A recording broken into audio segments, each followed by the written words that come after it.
Hey! Welcome back to Métropole Grid. My name is Andre. Thanks so much for tuning in. It's March 21st, a Thursday evening, just another Tuesday afternoon stream. You know how it is. Hopefully everyone's doing well. Nanako should just show herself out. Oh, you're live. I'll go. I'll show myself out. No big deal. How's everyone doing? Again, it's been a big week. We've been streaming a lot. This is our fourth day in a row. Congrats to the Montreal meta for abandoning Slack. Feels bad, honestly. Feels really bad. The Montreal Netrunner meta has been on Slack for like 6-7 years or whatever. How old Slack is. Like, it predates Discord. And it sucks because people don't like Slack. But I like Slack. And I'm still staying on Slack. Because like my Arkham group has a private channel there that we've been in there since like Arkham Horror came out, and we're still talking in there because, well, specifically one of our guys can't have Discord on his work computer. But we're now on Discord, so if you're watching this and you're in the Northeast, and mind you, I have to share the Discord link to like some of the Northeast Discords, other Netrunner Discords. Yeah, we're there, which will probably be better. We should have done a long time ago. I hate Discord so much. What an SCD comment. Sean, how's it going? What's the topic? I hate it. Oh man, I'm making fun of your negativity because you made fun of your own negativity. I thought it was funny. Thank you, Izzy. It's a big moment. Yes, thank you, Izzy. Hopefully you're feeling better. Let me catch up on chat. You know me, buddy. Yeah. Holiday reference spotted. Oh, Eric, I think I missed originally Neon Static. Yay, first Eric Hayden sneaks into the chat. What's the Hollow Knight reference? It's the name of the stream. We're gonna be playing some Holo Man today. We've been really trying to figure out, we've been focusing on one card or one identity every day. We have one more day of streaming tomorrow, which will be another Tuesday stream. And today's Holo Man. I've heard really, I honestly don't know all the text on Holo Man because there's a lot of it. But I've been told it's the strongest card in the set. So there's some gross things you can do with it. Does it make Epiphany good?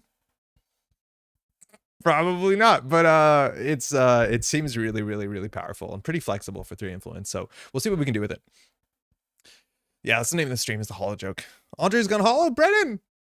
I have not finished Hollow Knight. I've played it a couple times. I don't know. That's not from Hollow Knight. Hollowing is also from Dark Souls. I have played Dark Souls a lot. Here I am looking there. What's the evolving consensus on the new cards? I was right by the world. Consensus is, oh, speaking of new cards, mind you, this just came in the mail today. That's pretty fast. I pre-ordered it on Saturday. It's Thursday. Thanks, Canada. That's sick. New cards are gas. Let's go. Yeah, so systematically trying everything. That's been my consensus on the cards so far. I feel like my off the top thought about the new set so far, there's some really cool stuff in it.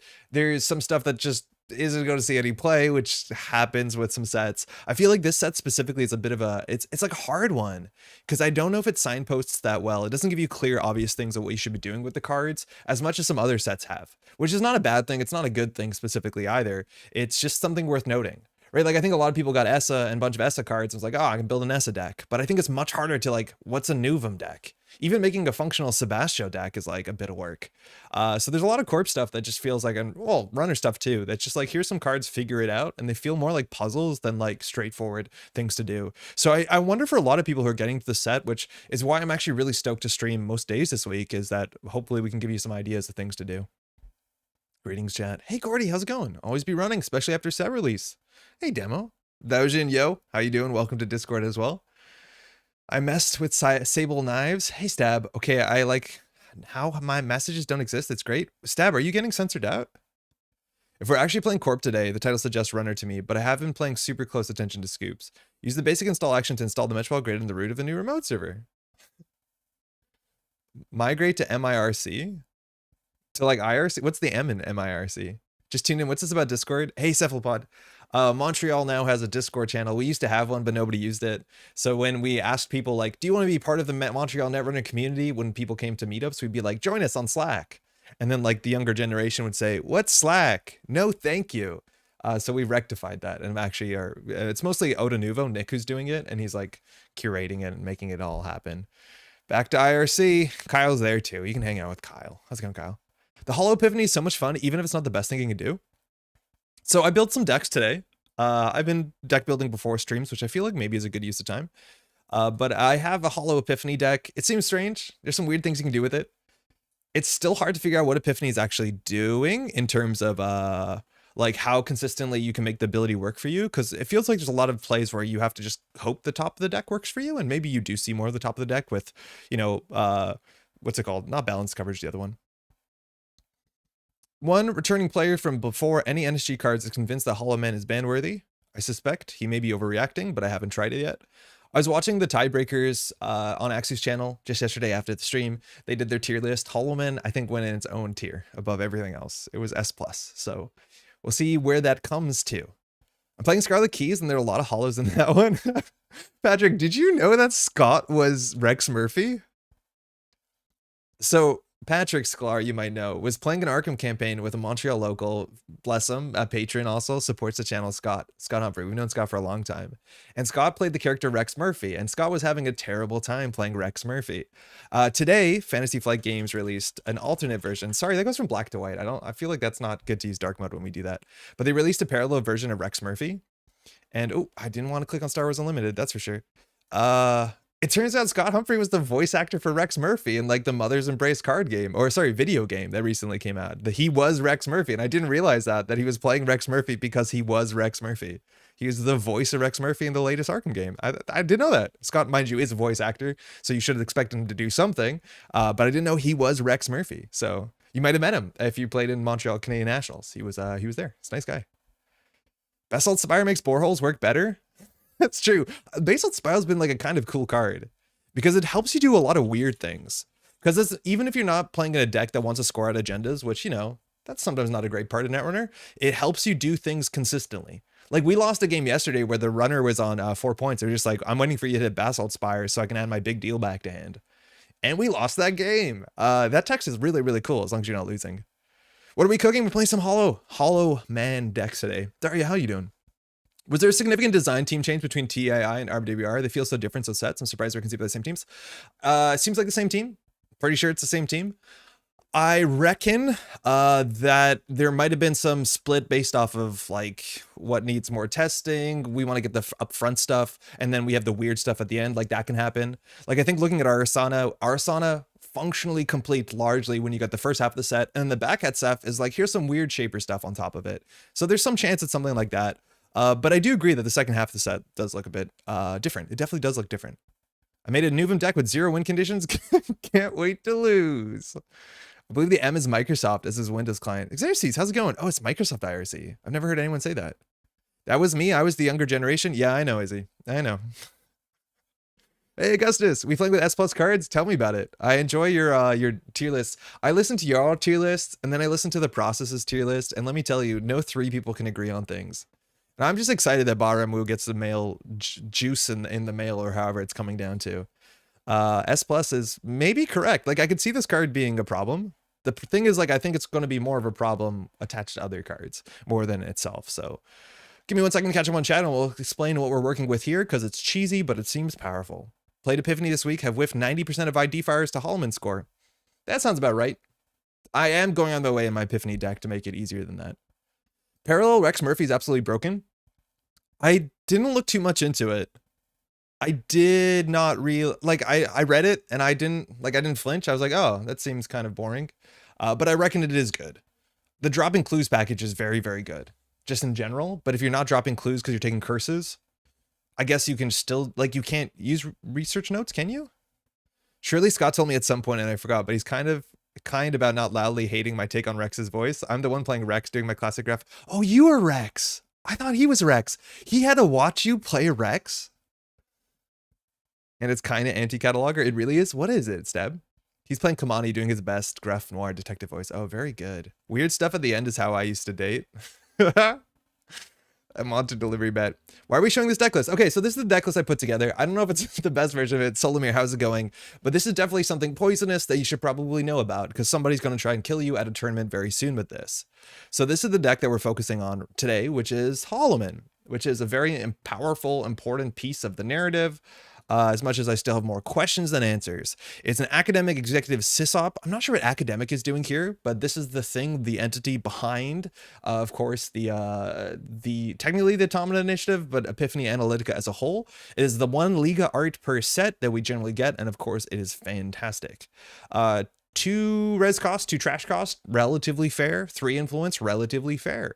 Now it is a sysop, so it can move around, but it moves when you're beginning your turn, which is really strange. It's notably different than all the other sysops, so we don't exactly have this sort of like even painting across everything. But the turn begins clause on this is way better because it's not a defensive upgrade, it is an offensive upgrade. It wants you to score out. So what that means is that you can install this on your most secure server ever, HQ with 3 ice behind 7 Winchesters. And then at the start of turn, you can move it out of safety to the remote server, do something cool with it. And then after that, the opponent still can go trash it there. So it actually makes it more interesting in a lot of ways where upgrades on weird servers might actually be a problem that you have to deal with. So we'll see. Most academics are snobs. The flavor's kind of on point. How's it going, pick one? I mean, if you want to use research notes, you can always pay the cards that want to generate curses and drop clues instead. That's true. I just feel like adding curses is not that bad. I don't quite get the set feeling different. Like engines are naturally different, but they all feel pretty good. I do have a lot less historical context for this than most though. The historical context, mind you, of the set is all in here. Morgan shared it with me, but there's cards obviously that come here. We'll open this, I guess, during the news section, but there's cards that explain like what Nuvum is, what Thunderbolt is, who Sebastio is, and his backstory. They're all in here. So I agree. I think the narrative going into it, I have a historical context I was totally missing, and it's in the product. So you'll get that when you get that, hopefully. Assuming you get the stuff, I think all of them come with it, even if you don't get the nice box from NSG themselves. But I'm not 100% sure. I'm pretty sure though. Actually, probably not. Oh. But yeah, they routed Winchester so you can have 7. Anyways, the ability here is click to pay 4 credits to place 2 advancement counters on a card in the root of or protecting the server. So it's just a seamless launch. However, it doesn't care if the card's been installed this turn or not this turn, but it is a seamless launch that you're paying 6 credits for. Does that seem really good? It could be good. Notably, you can advance ice. But also you can advance cards that can't be advanced. We'll come back to that. That's actually really important for this deck. But if you continue to read, if you've not installed any cards from HQ this turn, which means Epiphany off the top rope, that works, instead place 3 advancements. So it's a super seamless launch. So as long as this is on the table, you put it on HQ, that means you can move it over. If you install a 3-2 agenda from HQ, turning off the clause, you can do advance, res this, click it, and you've paid 6 credits to basically get a Sansan. Then next turn, if you want to use it, costs you 4 more credits. That's bad. That's not very good, but that's not the reason why Holo Man is good. Man, the black to white. Yeah, I need to make my whole browser. I'm flashbanging constantly when opening new tabs. That's obviously not great. Let alone the trash cost is pretty bad on centrals once it's up to. Like, that's not the point of why this card is great. This card is largely great because of the text on the bottom there, which is, where is it? Uh-oh. The Holo Man moved to another server. You can get 3 advancements. Now, how do you not install a card from HQ this turn? Well, with Epiphany, you go from the deck. There's other cheesy things like Restore, you can install from the bin, Cock-a-render from the bin. But one of the biggest ones by a mile, and this is super unintuitive, is Op. Op can install things from their deck. Now, what are you advancing in Op? And it turns out there's a very powerful card, we've seen this time and time again, that if you advance this thing, it's game winning. Art is missing for some reason. But Reconstruction Contract is a card that at instant speed, you can trash it to move any number of advancement counters from it to another card. And because we're playing Op, at instant speed, we can trash this 1 coster to go get a 0 coster, which means we can go get a Cerebral Overrider that'll kill the runner and move the advancements from one to the other, or Urtica Cipher, which does more damage, but is not permanent. Yeah, more like a gross enabler of Opera Coca. Yeah, it's gross. I don't know if this is the best version of this deck. I haven't tried it. I just put it together. But the short of the long is all you want to do is you want to get a Mavirus, and then on the end of their turn, you just purge. When you purge an Op, you get a Holo Man. And I don't think you have to play Holo Man in a gross combo deck. Holo Man's like a fine piece, the same way you would get whatever that yellow one that shows up in more European Op lists.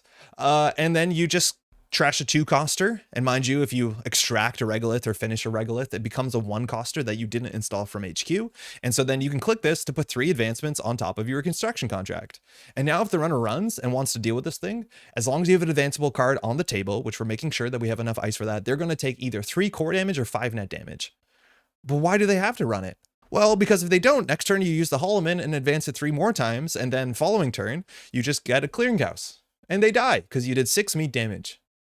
We've seen this combo before. We've done it classically with like Seamless Launch or La Costa, which are 2 of the only other cards in the format that allow you to advance cards that aren't advanceable, because inherently that's the big thing, is Reconstruction Contract is not advanceable. But if you can beat that, you have a combo deck that can kill the runner somewhat consistently, relatively quickly, and I don't think this is the best version at all. But this is definitely a thing you can do with Holo Man. I think reconstruction contract here is probably the issue. It's not so much Holo Man. But yeah, this is definitely a problem. Run, die, don't run, die. Yeah, you're going to die. You're probably going to die unless you win. And it's harder to win because we don't have a lot of agendas. We have 7 agendas. It's the least we can play in an op deck. And some of them are just kind of good for us. They're just gas. Like Basalt Spire, great. Drone deployment, slow you down. We have 1 SEF, which sometimes we can Holo Man fast advance to kill you if you take too much core damage. I don't know if you play Audacity or not, but that's how it happens. Can't wait for Metropole Grid to show up some meta Shaper jank tonight. Pause, Chip. Scrub, we have a Shaper deck built. It's like very boring though. It's Lob Summon kit, but we're being playing Holo Man. The Epiphany deck's probably a bit more interesting, but this thing can kill just consistently, and I think it's incredibly hard to interact with. The only card that beats it is you have to go in for a pinhole threading, and then you have to have flip switch on the table. And after the corporation cracks their what's it called, their Rococo, you can flip switch Jack out in response. I think this is the only tech card in the format that beats it, besides like just running Caldera and then accessing and then spending a lot of money to not take enough net or core damage. Vulnerable to Jaitinho? I guess so. Yeah, I guess it is. Light the Fire also works. Light the Fire works, but then you just put the cards in a different server. It doesn't work into border control that well though. Like ideally we have border control in their remote. But yeah, Light the Fire technically works, but like not always. I think flip switch is the safest way to do this. There was like a weird meta back in the day where there was a combo deck for a couple of weeks where like the only thing you could do was bank job, and bank job, mind you, would actually have worked as much as this is not legal, where you can access the remote server and just say, I'm not touching it, I'm getting 8 credits, or like even 1 credit was technically correct. So there was times where we saw weird combos like this where like, yeah, bank job was the meta card. Because if you just be like, oh, I'm going to access, but not really, thank you. I'm never going to run a Metropole Grid VOD to watch. Hey, Lou Miller, how's it going? Yes, we've been streaming every day this week. It's been a lot of fun, honestly. Doesn't have to be a pinhole. Also, the event that blanks the ID. Oh, that's true. Yeah, that one does blank the ID, but then they have to run it. And then hopefully the border control beats it. Security testing is legal bank job? I guess so. But if they pinhole, you just put it into another server and then they have to access that server. So security testing doesn't beat it with pinhole. Because you have to name, like, because say it's in server 1, and then they pinhole, and then before they breach, you trash the cards in server 1 and make server 2 to be the trap, and then they have to access the card because pinhole says you have to. It's not optional. So security testing doesn't beat it. LTF does. Sec testing is mandatory, yeah, but you have to mark the server when your turn starts, and the server the trap is in doesn't exist. So you have to get it. Yeah, so it's tricky. Also, you're right, you just don't pop it if they sec test it. Yeah, that also works. You just don't crack it, because then they just get 2 credits. It would have got me, yeah. Fortunately, flip switch is 1 influence. Piotr, how's it going? Fortunately, yes. I don't think Rococo is long for the world. I think it is like one of the biggest nightmares for no change in game state, which is something I know no single games is trying to deal with. I do have Holo Man at S+, even without these shenanigans, but this certainly makes it much more bannable. I don't know what else I'm missing. Holo Man seems good, but Holo Man does not seem absurd. I think if Holo Man's gonna be really good too, like there's gonna be like, I don't know if you're advancing with it, like it's relatively expensive. Firing it twice is 8, so you need a win off the combo. I can't say hang because I'm about to start playing a new farm and Stardew Valley with my fiance. New update hype, but wanted to drop and say hello. Break a leg in your upcoming games. Thank you. My brother-in-law shared me one of the updates from the Stardew Valley, and it's just a little quote that says, "You can now drink mayonnaise." It was very funny. It's repeatable biotic, and you can NA 5/3s. With it on the table, you can NA 5/3s, yes. But like, I don't know if that breaks the game. That's obviously good, but like seamless launch, you can mostly NA a 5/3. Sansan, you can't NA 5/3, you can NA 4/2, but the Sansan has to be there. So it's obviously good. I just don't know if it's the best card in the set. I think these decks are good. Catalog of Mad Dash is my new quest. Oh, I don't think that's a hard quest, Daojin. That's a very, very, very good quest. Advanceable Ice Holo Man. I've seen like Glacier Advanceable Ice Holo Man, where it's like Dirtle Holo Man, where you just advance the ice over and over again. Hopefully they're playing Hush, but that's very expensive and pretty slow. Anyways, let's give it a shot. We can give it a shot. I don't know if this is the best version of the deck. What I'm trying to figure out is how many 3-costers versus 2-costers we have to run. Our influence, I had a seamless launch in it. I cut it for a gatekeeper. I think that's probably fine. I think the one thing we might want to consider playing is maybe a 3rd hedge fund, but more likely a sprint, because you don't want to draw Cerebral Overrider, Clearinghouse, or Urtica. We have multiple copies, so we can draw 1 and not lose. But actually, this deck can lose if the runner trashes the 2 Clearinghouses from Centrals. So if that's the case, maybe you do want a sprint or something like that. We do have Spin Doctor, of course, but you can lose if they put enough pressure on Centrals to trash your combo pieces. Obviously they can, so keep that in mind. It's not unbeatable, but it's like pretty hard to beat. Hey Cror, trivially tutorable permanent biotic and op. It's hard to be something. I agree. In op, it's messed up, but you have to like never advance. You have to put your agendas on the table, and it is expensive. Like, is it better just to play slash and burn and or seamless? Maybe. Honestly, maybe. Cause 6, you have to pay, like, to do this twice, you're paying 10 credits. Like, you can't do that. You honestly can't do it. Yeah, Lucille, you got beat by Eric. How's it going? N6, my beloathed. I missed some parts of chat, excuse me. If I missed a message. If any tips for building an op, I'm messing about with an op deck using Jinja and Anvil, and I feel like I'm so actually fire op maybe twice a game if I'm lucky. You definitely want to keep that in mind when building an op deck. There's like some strong cards you want to play anyways, like border control, obviously. Play 3-cost code gates and 3-cost barriers, even a 3-cost sentry if you can find one. So you have choices. Mavirus is one of the best ones because it's 3-cost trash for 2-costers, play good 2-costers. And then there's just staple op cards, right? Like just about everyone plays a Regolith because it's a nice 2-coster. You want to play some generally utility 1-costers. So when your Regolith goes, and then a 1-coster that trashes itself, you want things like Spin Doctor and Rashida. So it's not as tricky as it looks because generally the decisions you make are just like, oh, they're running this remote server. I'm just gonna make my border control into a Sandstone. They have to run back. They lost a click, and it's not as heady as you might think it is, at least at like an operational level. 12 credits to FA 232s, Biotic for 7, shrug. I hear you. I just think it's not. I think you're going to have other problems. It's obviously a good card. It's one of the better cards on this set. I just don't know. Like, I'm not running for the hills yet. I also don't think fast advancing 3-2s is good. This is a weird thing. And like, we lost yesterday fast advancing 3-2s. Like, it's fine. But like, fast advancing 3-2s was actually one of the major win conditions of Netrunner circa 2012, 2015, 2016, around that era. And modernly, it feels like scoring out of 3-2 sucks. I don't know if there's so many fast advance tools, and it feels like runners right now are really, really high ahead that you do need to go fast. So it's just paying, like, if you could biotic out of 3-2 for 7 credits, would you do it? It seems like the answer sometimes is yes, even if the agenda doesn't have text on it. That's really surprising to me. Because like, if you ask me, do you want to pay 7 to score out an Atlas on most board states? I'd be like, nah, but that's because I want the Atlas token. Holo Man, if you can FA a Beal, 5-3 Beal, yeah, or Bologna. We'll play Epiphany after this. We'll just see how like robust this deck is. It might work. We call this Holo Heartbreaker, I think. Holo Man Heartbreaker, yeah. That's a reference to Encoder's list of the name Broken Heart emoji. What's the most powerful corp card other than Tributary? It's probably Tributary. I think Holo Man's definitely up there. Those are the two that really jumped to me, but I'd have to look at all the cards. I've played more runner than corp so far? I'm not sure. There are a lot less 3-2s to run as well. There's actually not that much less. I think we have the most 3-2s that we've ever had. Like Wayland has 7. Like 7? HB has 4. Okay, they used to have 6. That's true. That's true. But Wayland right now has 7 3-2s, and all of them are good. Jinteki is awful. No change in game state shenanigans. Yeah, we are playing a weirder ice suite because we have to like respect no change in game state. So we have more advanceable ice because when you crack a Rikoko, you need to have advanceable ice. So we're playing ice walls and Horrendous, which is not too weird, but we're also playing a Cats, which is weird. Holo Man's getting you Alice counters if you stick is pretty nuts, but it does it so much more reliably than Seamless. Yes, yeah. Holo Man is a 1 of an op. It seems really, really good. That's for sure. Ooh, Zaya. We probably don't try and get murdered today. Hey, hey. Best of luck. Have fun. So we want to protect HQ to Zaya. Not all Zaya decks are playing diversions. It's going to take a while. Even if we did not ice up centrals, how quickly do you think somebody can Jaitinho us? That's not how you say it. Pronunciation guide's still waiting. Excuse me. We have the Mavirus Rikoko in hand. We have an Extract and Hedge Fund. This hand's not bad, but we don't have a play.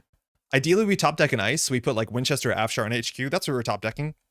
We can go Mavirus Descent to the remote server. So the Mavirus becomes the Holo Man, and we can Holo Man as soon as turn 2. Yeah, we're going to keep this. If you told me we'd sincerely been calling Positional Ice the best corp card instead of a month ago, I would have laughed. It's really good, though. Powers seems busto. Powers. What's Powers? Powers that be. Oh, the team sponsorship. That name doesn't stick with me. I don't know. I'm not sure if it is. It being unique, obviously is less good. The trash cost is less good. I don't feel like there's a lot of decks that are supporting it. I think Powers is good because like Asa got better with the thing. Oh, that's not a good draw. So we're just going to set up the combo. So this is the choice, right? We can put them a virus on the table on HQ. We can put the Rococo in the remote server. We put the Rococo on the remote server and Salwin doesn't trash it. We can a virus and get 2 advancements on it, which is not enough to be like that annoying. So I think we're just gonna put them a virus on HQ because it looks like a Chrysium, and next turn we'll do Rococo with ice. And then we basically want to crack them a virus on a turn that we haven't installed anything, so with everything on the table. We don't actually have to res here. We lose them a virus, so we will. Ashen Epilogue will be a winner in a few months, methinks. Cranked. Yeah, I think Ashen Epilogue is really good. It's gonna ask me that every turn. Okay. Huh. 4 credits will be on 6 credits. Let's draw for an ice. That's not a good draw. Maybe we shouldn't have kept this hand. So this is actually really bad because we don't want 2 of these. Immediately we can crack 1 to move it to the second. No, you can't. So installing 2 of these is actually really bad into Pinhole. This might have been a mistake. Yeah, that might have been wrong. You have to make sure you don't build 2 servers against Pinhole. Rashida goes down. Just extract 1. I wanted to extract them a virus. Back. Oh yeah, there's a Jaitinho, which is, this can be totally fine for us. So we have to think. So we can res them a virus to crack it. It's not that good. To get the Holo Man, we move the Holo Man here. We probably res this reconstruction contract to crack it to get a Spin Doctor. And then we have to pay 4. I think we can do it. So check this out. Res, purge, Holo Man. Holo Man says when your turn begins. So we can put it anywhere. We'll put it on HQ. Start a turn. So Holo Man goes to server 1. At descent, no. Hoard him. Okay, so we'll res the Rococo to get a Spin Doctor. I think we do. We'll extract the Spin Doctor. Get a 0 cost. Oh, hold. We haven't installed anything from our deck yet. No, we haven't. We're fine. So we'll get a Spin Doctor into a new remote. Then we use Holo Man to place 3 on the Rococo, and now the Rococo is potentially a problem for them. We will ice it up. We want to make sure we keep at least 3 credits, but in theory we have an Urtica now that does 5 damage. So we'll just ice it up. How many clearinghouses in the deck? Well, technically 1 more because we have 1 in hand, but we had 2. We can play with Epilogue a bit. The RFG tax is notable when compared to Levy. It's definitely notable, but I feel like the most of the decks... Oh, we win. Good game. It's that easy. Okay, so they continue the run. So all we do here is we do Rococo. We res. We have to have the Hoard on the table to have an advanceable ice. We trash it. We move 3 counters. Op fires. We get a 0 counter. We put an Urtica in server 1. Yeah, we win. That's it. That's what the combo is. Yeah, Holo Man seems wild. Seems wild. I'm glad we got it on turn 4. That's their 3rd turn? Turn 3. GG. Yep. If that wasn't lethal, we would have paid extra to do 3 core damage and then hopefully finish them off in the future. Yeah, flip switch, but they can't Wizard's Chest because they didn't make 3 runs. But yeah, yeah, that's a nasty one for sure. Yeah. So what happens if they don't run it? Well, if they don't run it, we have a bit of a finance issue. Not so much because we have Urtica. I think you want to play 1 Urtica, 1 Clearinghouse, but next turn we put 3 more advancements on it. And unless we draw the last Clearinghouse, we just pull a Clearinghouse and they die. Need exactly Hoard him to pull that off? We needed an advanceable ice. You're 100% right. We needed an advanceable ice, or we could have put an SDS on the table. So if we had panicked and didn't have an advanceable ice, we have an SDS on the table, but we have 2 Hoard him, 2 Ice Wall, 3 Aket. But you're right. We could have slowed down and not done it that turn. We did need to hoard him on the table. That's very important to keep in mind. And anytime your opponent does this to you and they don't have an advanceable card on the table, you have to call a judge over and they have to prove to the judge they have an advanceable card. That is unfortunately something that is no change in game state. But that's turn 3. And if they didn't run that turn, they're dead on turn 4 before they start their 4th turn. That's why Holo Man can be a bit wild. It does seem like the runner at least gets to diffuse 1, but it gets a hard win before the second one comes down. Well, that's the thing. It's like they diffuse it, but they diffuse it by taking 3 core damage. And then the second one, which admittedly we have to rebuild, which with Spin Doctor is hard. But it is tricky. It is tricky.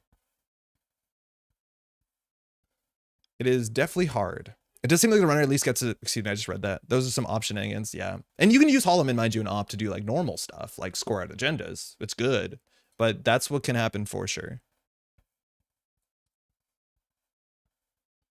I swear I need to have a lawyer present when I play against op. That's the only interaction. No change in game state. The only interaction that's really ugly is op. Is Shu gonna join? Yay! Hey, it's Aaron. How's it been? How you been? Lucked out a bit drawing that Horde there? Yes, for sure. Oh, yeah. Looks completely broken. I wouldn't go that far. It does look a bit messed up, though. The bigger problem card is probably Rococo. Yes, the bigger problem is Rococo. I'm doing well. I've been doing well. Thank you. So we have a Drudge Work. That's another like 2-coster becomes a 1-coster. We have the virus. So technically we are set up. Shu, she's going to be playing Cataloger for sure. She plays old school, so she does like an indexing, I'm imagining. Drudge Work, it's fine. We can put the SEF back in the deck. It's probably safer in hand. And then border control for the remote server is fine. Oh, well, thanks, you do. We're going to keep this. It's not the best hand. It's hard to empty the Drudge Work on our own terms. A cat is good. I don't think Shapers are that good at dealing with barriers soon. But we want to get the cat on the table. Now we have an advanceable ice check mark 1. So I don't think I think we're just gonna put this in the new remote server. We'll res it. We'll get the SEF back into the deck. And then I think we're just gonna put an cat on R&D. She can snipe the one virus in hand. We want to give not too many cards in hand. Mind you, Lat can have 6 hand size. That makes it slightly harder to kill. You actually have to do a couple of them. But if we don't keep 5 cards in hand, we can kill a Lat. Op is probably the bigger problem, but it's such a fun idea. Yeah, Op is going to have a huge restriction on the design space of Netrunner going forward, which is such a bummer because it's the coolest ID. But like, you can't put like another 3-cost, 4-cost, like you just can't do certain things anymore. You can't have instant speed trashes on certain cost cards. Oh, super old school. Simulchip daily cast, cool. So she does not get the draw here. I wonder if you put the Simulchip down. Yeah, you don't. There you go. So we definitely need to top deck into some money. You got this. Oh, that's good. That's money. So we need to basically finish this Drudge Work with an extract, and we have the combo largely set up because we can do this in a remote server. We'll put this there. It's safe, hopefully, and the hedge fund. 1 card in hand is nice. And then if we top deck an agenda or top deck an extract, we just basically need to get rid of this Drudge Work to make it a 1-coster. We just can't trash this on our own terms. Honestly, Drudge Work might not make sense for the deck. We have 3 copies of Regolith, but emptying a Regolith is really important for our game plan. Oh, let's see what she muses out. Probably a Coalescence, right? Kind of have to hammer op at one point. It does feel like a limits design space for every other faction as well, which seems bad. Yep. Yeah, probably is. I just hate to say it. Maybe that's my will and body, yeah. Specific gross combos only doable because of the quirk of how Rococo works with ops ID. Yep. Coalescence spec work, yeah. I like spec work a lot more than ace ops. That's a really good start. So this is, mind you, I'm glad we see this because like spec work, coalescence, muse decks are sick. Like check that out. So this came down for 4 credits. She doesn't have yet down like a DZ, but the coalescence was worth 4 credits. So that was a credit neutral single click. You know, pay 4, gain 4. And now the spec work made the coalescence into a lot. And then the muse is going to be pawn shopped. So it was a click for 0, which became 1 click for 6 credits and 2 card draw. That's a good draw.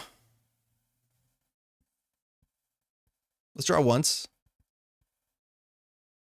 All right, well.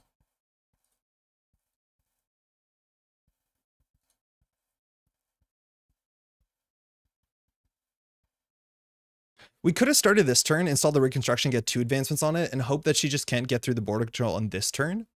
Mind you, we don't have sandstones, we have Akets because of the advanceable clause. Op is very enjoyable, but it's also the most guilty of games that end with you didn't know my combo, now die. I don't think those decks happen a lot.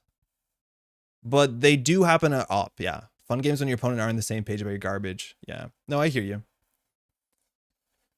So unfortunately now, this is actually kind of rough. She might have us beat here because we don't have a taxing barrier to get out here. So we don't have a sentry. So after she breaks this, she can deal with reconstruction, Mavirus. We can purge the Mavirus to install a Holo Man on R&D. That's probably correct as much as it's, you know, cleavered ice. The other option is we could trash this right now. If we trash this right now, we can go get a 3-coster. So our 3-coster, unfortunately, the Gatekeeper's in hand. Gatekeeper here would be sick, but we don't have the Gatekeeper in hand. So we can get an Afshar, which is break for 1, which is not very good. Ooh, this is tricky. What do we do here? I think we just Mavarus to get Holo Man and R&D, right? We might lose this one. We might have had to put the second ice there.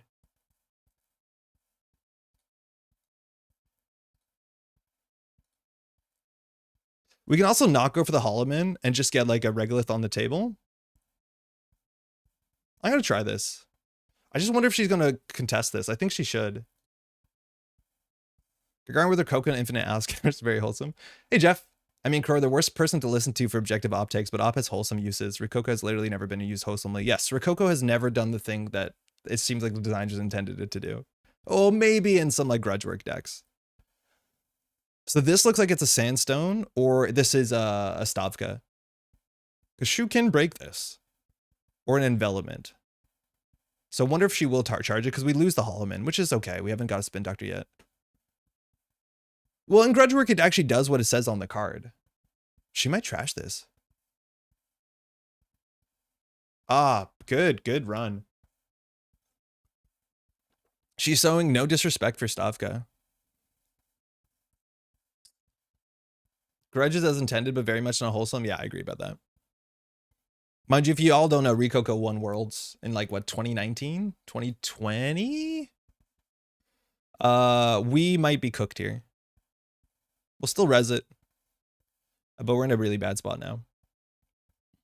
So not unbeatable, but maybe we should have gone a bit slower. This is again our second game with it, but we might have wanted to go a bit slower here. We could have cracked the border control. It just, yeah, maybe we should put 1 Sandstone in the deck so that run back. Oh, well, that when it rains it pours, huh?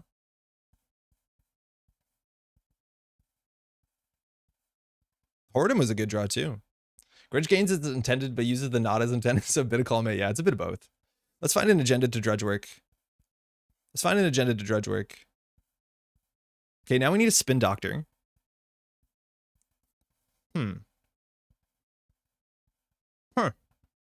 This is not good. She has an ice that it's an advanced ice race. She's an idea? I don't know, maybe. Probably, but not necessarily. Like sometimes you can just, like, we just play what we have. That'd be really, really thinky to think like, oh, why is he setting us up if he doesn't have an advanceable ice? Because I would still set it up if I didn't have the advanceable ice, because you have to think we have the advanceable ice.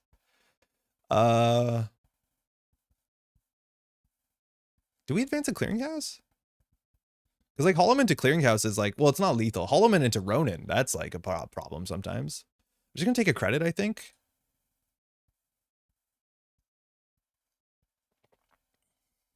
Yeah, we're behind here. Let's see how long it takes to have a simul chip. Oh, she has a simul chip. So she has to like, oh, she used the simul chip. 2 spec works down. Mind you, daily cast, another great use of Aesops. I think I'd be more scared of Will Tree than Pawn Shop. I just think it's harder to build and pilot the deck, let alone shuffle the deck. But yeah, now we're basically at the whims of drawing into a Spin Doctor. So we're probably going to lose because we don't have a way to close the game out. And once she has her breakers up, I think we're in a really bad spot. Unless we can fabricate some really bizarre board states. In terms of Dredge Work becoming a 1-coster, it's like mostly Ice Wall here. We don't need another Rokoko. Nice. Second Muse. Another Coalescence. Like, again, click for 0. But it is 6 credits on Aesops. It's really cool. Is Daily Cast a great use of Pawn Shop? Makes a credit? Yeah, because it becomes an install for 5, instead it becomes an install for 6. Like, Pawn Shop just inherently wants cards that you can pawn off to. Oh, that's cool too. That's a neat interaction. I like that a lot.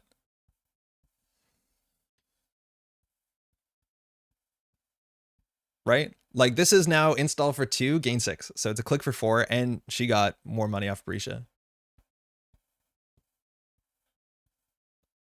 Okay. Do we build another server?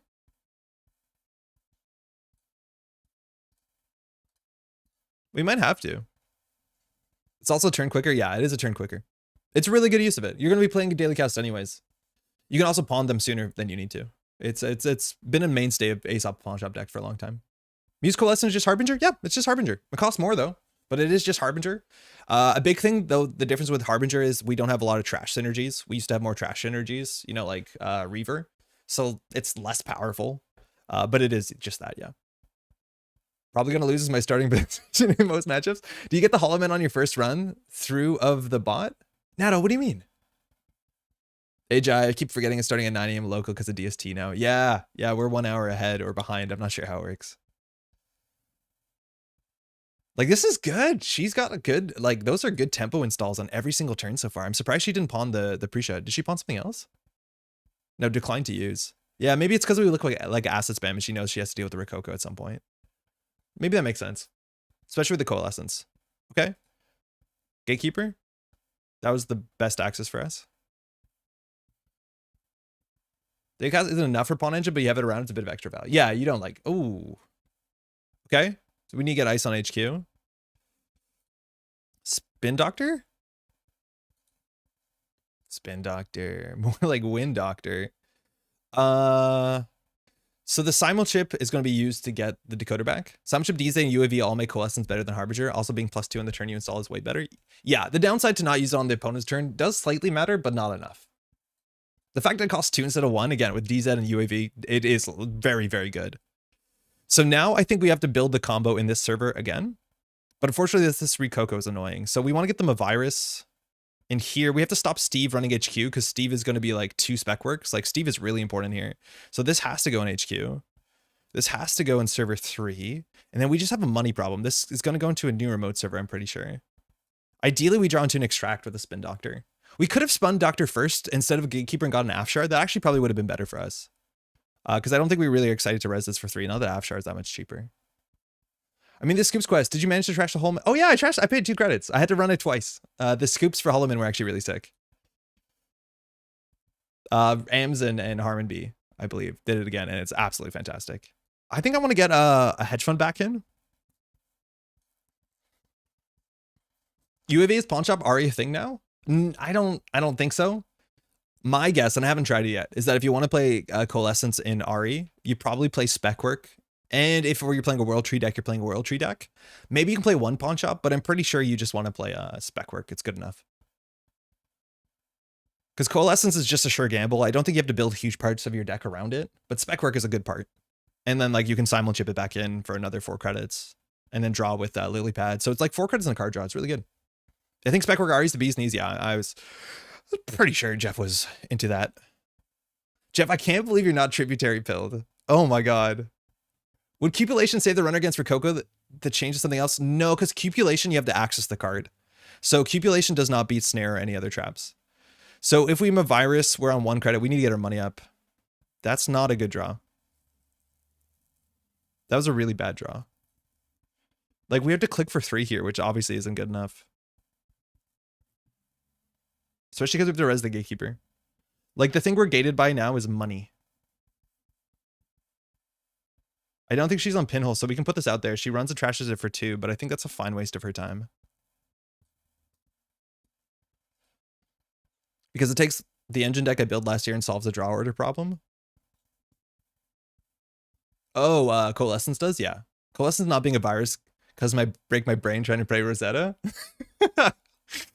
Rosetta 2.0? Tell me more, Jeff. Save me from having to play Seb at the AMT. Oh wow, she pawned the Prisha. So this looks like a Spin Doctor. It's a Rococo though. She's leaving it. Maybe that's pinhole tech. It easily could be. There's a simul chip, so Buzzsaw's gonna come back. Gatekeeper's still pretty good, but only for a moment. And Turbine. Oh, Gatekeeper's still good. It'll still fire.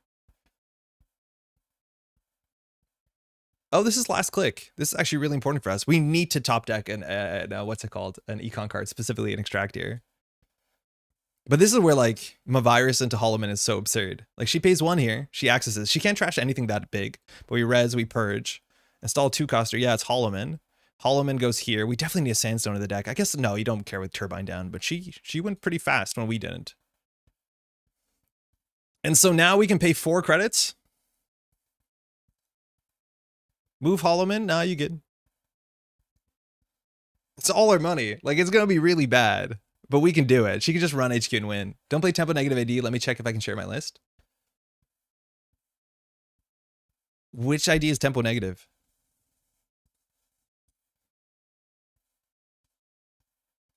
So now she dies to 5 damage access, and she can't even access this reconstruction contract because we can put it anywhere. Unfortunately, though, we can't do the core damage, which you'd love to do the core damage against Lad if you can. And the last clearinghouse on the deck is super important. She can run HQ, she knows that. She'll sell, yeah, the Muse. We have some issues. We can get out of this maybe. But she just has to not make a successful run on any server with not at least 5 cards in hand. Remote server, excuse me. Don't steal an agenda. Basalt Spire would be good. We could pull back an econ card. Not that we have any. But we can put, well, you can get Coalescence back. Border Control, good hit. Rigging up Coalescence, nice. She has 8 credits, 10 credits. Oh, we win. Why is this happening? Catch as the tempo ID is Seb. Oh, Sebastio. I thought Seb was like a player, right? Continue the run? Okay, well, yeah, that's game. Res. I forgot we need a credit to res this. Luckily we do.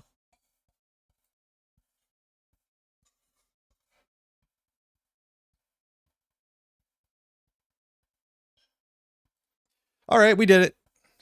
Yep, you need access with at least 5 cards in hand. Holo Man's bizarre. That's why it's mean. Yeah, we had to claw that one. I had to claw that one back. Back for sure. Damn, but damn. That was a good engine. That was a good engine. You were going. It's happening for the same reason I managed top 4 in NZ Nats. Folks aren't used to instant Urtica. Yeah, a lot of folks haven't seen the combo. Aaron, she probably has at some point. But it's like the Jemison combo where people just die to it if they don't know it. Like it happens all the time. But I just want y'all to know that you can do this with Holo Man and it's pretty consistent. Because this is like version 1 of the deck. Airblade? Airblade works, but if you go for Airblade, you just go for the core damage one. Needs more draw. Yeah, we need a Reaver still. Yeah, Airblade is technically a card that will soften this for sure. But if that's the case, like you go for the core damage. You also can play Seamless Launch, mind you. Like instead of Gatekeeper, if you have Seamless Launch, you can advance. So this would be on 5 tokens. So like you can still beat Airblade sometimes. Because I can doesn't exactly work. Does it work? Not into border control. Cody, how's it going? But that's the big thing. It's like we definitely want to put this behind border control. Hey, thanks, you too.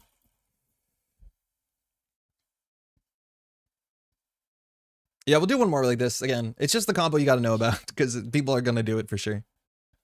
Draw's been my issue in Shaper. Anacom? Was Aaron on Pantograph? Because I can works. It does, but that's why you border control the remote server. Border control doesn't work because it eats your op trigger. Oh my god, yeah, you're right. Border control doesn't actually work. Okay, look, if you have to play because I can in your deck because of op, like we're in a bad spot. You can choose not to op. Holy shit, why am I just most easily convinced by whatever the last thing I heard is? Yeah, you just don't op, you just end the run. So they need 2 because I cans. You don't op, yeah. Yeah, that's very true. Immediately I hear something, I always assume like I didn't think of something. I'm like, oh yeah, that's true. Oh wait, that's also true. And then unfortunately, streamer has no opinions of his own.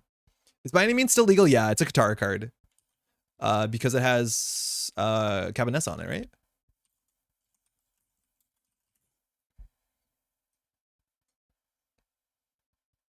Oh, by any means. Yes, that's still legal. No, it's because I can, I'm thinking. By any means works. By any means does work. You can't border control by any means. I was thinking because I can. Because I can is the one. We are the streamer, you're the one watching. Yeah, tell me about it. What about Into the Groove? Into the Groove might work. It's not the worst. It's not great though, but it's not the worst. Hey, I assume every criminal, thanks you too, until proven different, is trying to murder you. It's just that simple. Long time watcher, first time. Oh no, get out. That's my pleasure.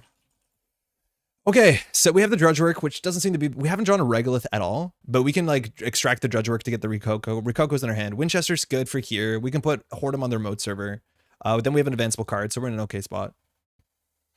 Dichinho actually feels fair as a win con. I'd imagine that it's not very good, which is exactly where I want the weird alt win con to be. I'm going to be bringing tech against this deck for the weekend's AMT. Yeah, I don't know how Preston's going to be. Like, obviously people are talking about it because, like, Holo Man. Like, maybe people are upset that I'm showing the secret tech, but, like, don't die to Urtica. It's still hard. It's fair because it's bad. I haven't played it enough. I think some people are going to make it better than other people, that's for sure. And I think good players obviously will Jaichinyu better than other players. That's, like, probably not even worth saying. Drone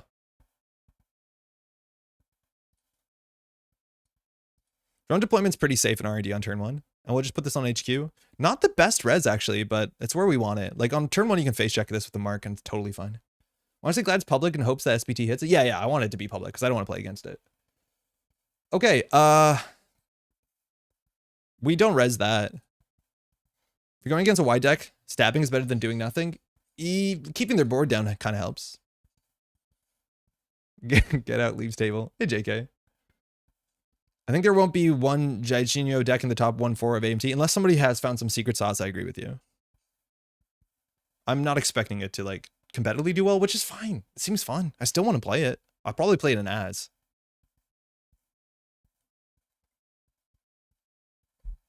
But, like, deep dive is in the same deck will win way faster than anything else. It's just like, it's fun and people want to do it because it's fun. Like, doing an assassination seems cool, but I do not think it's a better win con than deep dive. Been a while. Hey, well, hey, we've been streaming a lot this week. Maybe you're enjoying the new set. I just got mine today. I'll open it a bit later on the stream. What if all the top 1-4 is all stabby crim? Not just one. Okay, descent. That's good enough for R&D. Let's be honest. Let's draw once. We want to find an agenda. Okay, the next thing we want to do is we want to get a 3-coster res and we want to extract it to get a Holo Man because we have a Rikoko. So let's get this on R&D just to make sure that's safe. If that gets resed, we can always extract it. And then we probably want to put a Hordem. We just don't put the Rikoko on the table, do we? Maybe we should have put the Aket in the remote server because they're likely to run it. And as soon as it's ran, we don't really need it. I don't think we have the Ice Archies. They have 5 credits next turn. This seems acceptable. I assassinated in 3 turns was a real heart of the cards mulligan. That's like nearly impossible. That's impossible, Bumble. Because you have to, okay, it takes a minimum 9 clicks to run all things. So you have 12 clicks. Okay, you would need them not to ice centrals. You'd have to have your opening hand to be, mind you, if you have any run-based draw like Concerto. There's no way you can do it in 3 turns. Pawnship Jaichinyu. It's actually kind of interesting, Otrikun. Archives, that's a good mark for them. I'm Sable. Yeah, so you have to open with all of them in your hand? Or like Baya Bands? It's possibly possible even without Sable. I don't believe it. That's wild. I've been out for a while with work. It's been wild looking to jamming some games in casual league. Oh, enjoy it. Whiz chest. Yeah, but like good luck. Cool. The advancements have begun. We now have a 3-coster res, so we can just extract it. And then we can just get the thing on the table. So we're just gonna put Rikoko in here and then just chill. Az gets you killed. I'm interested for Az. Oh, do we do Regolith instead? I think we do Regolith instead. We do server 2. So we have to plan this, right?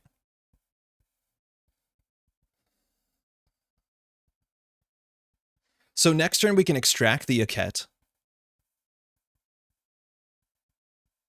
Thinking we have to plan this turn out. We want to extract the Aket to go get the Jaichinyu, which we can do next turn.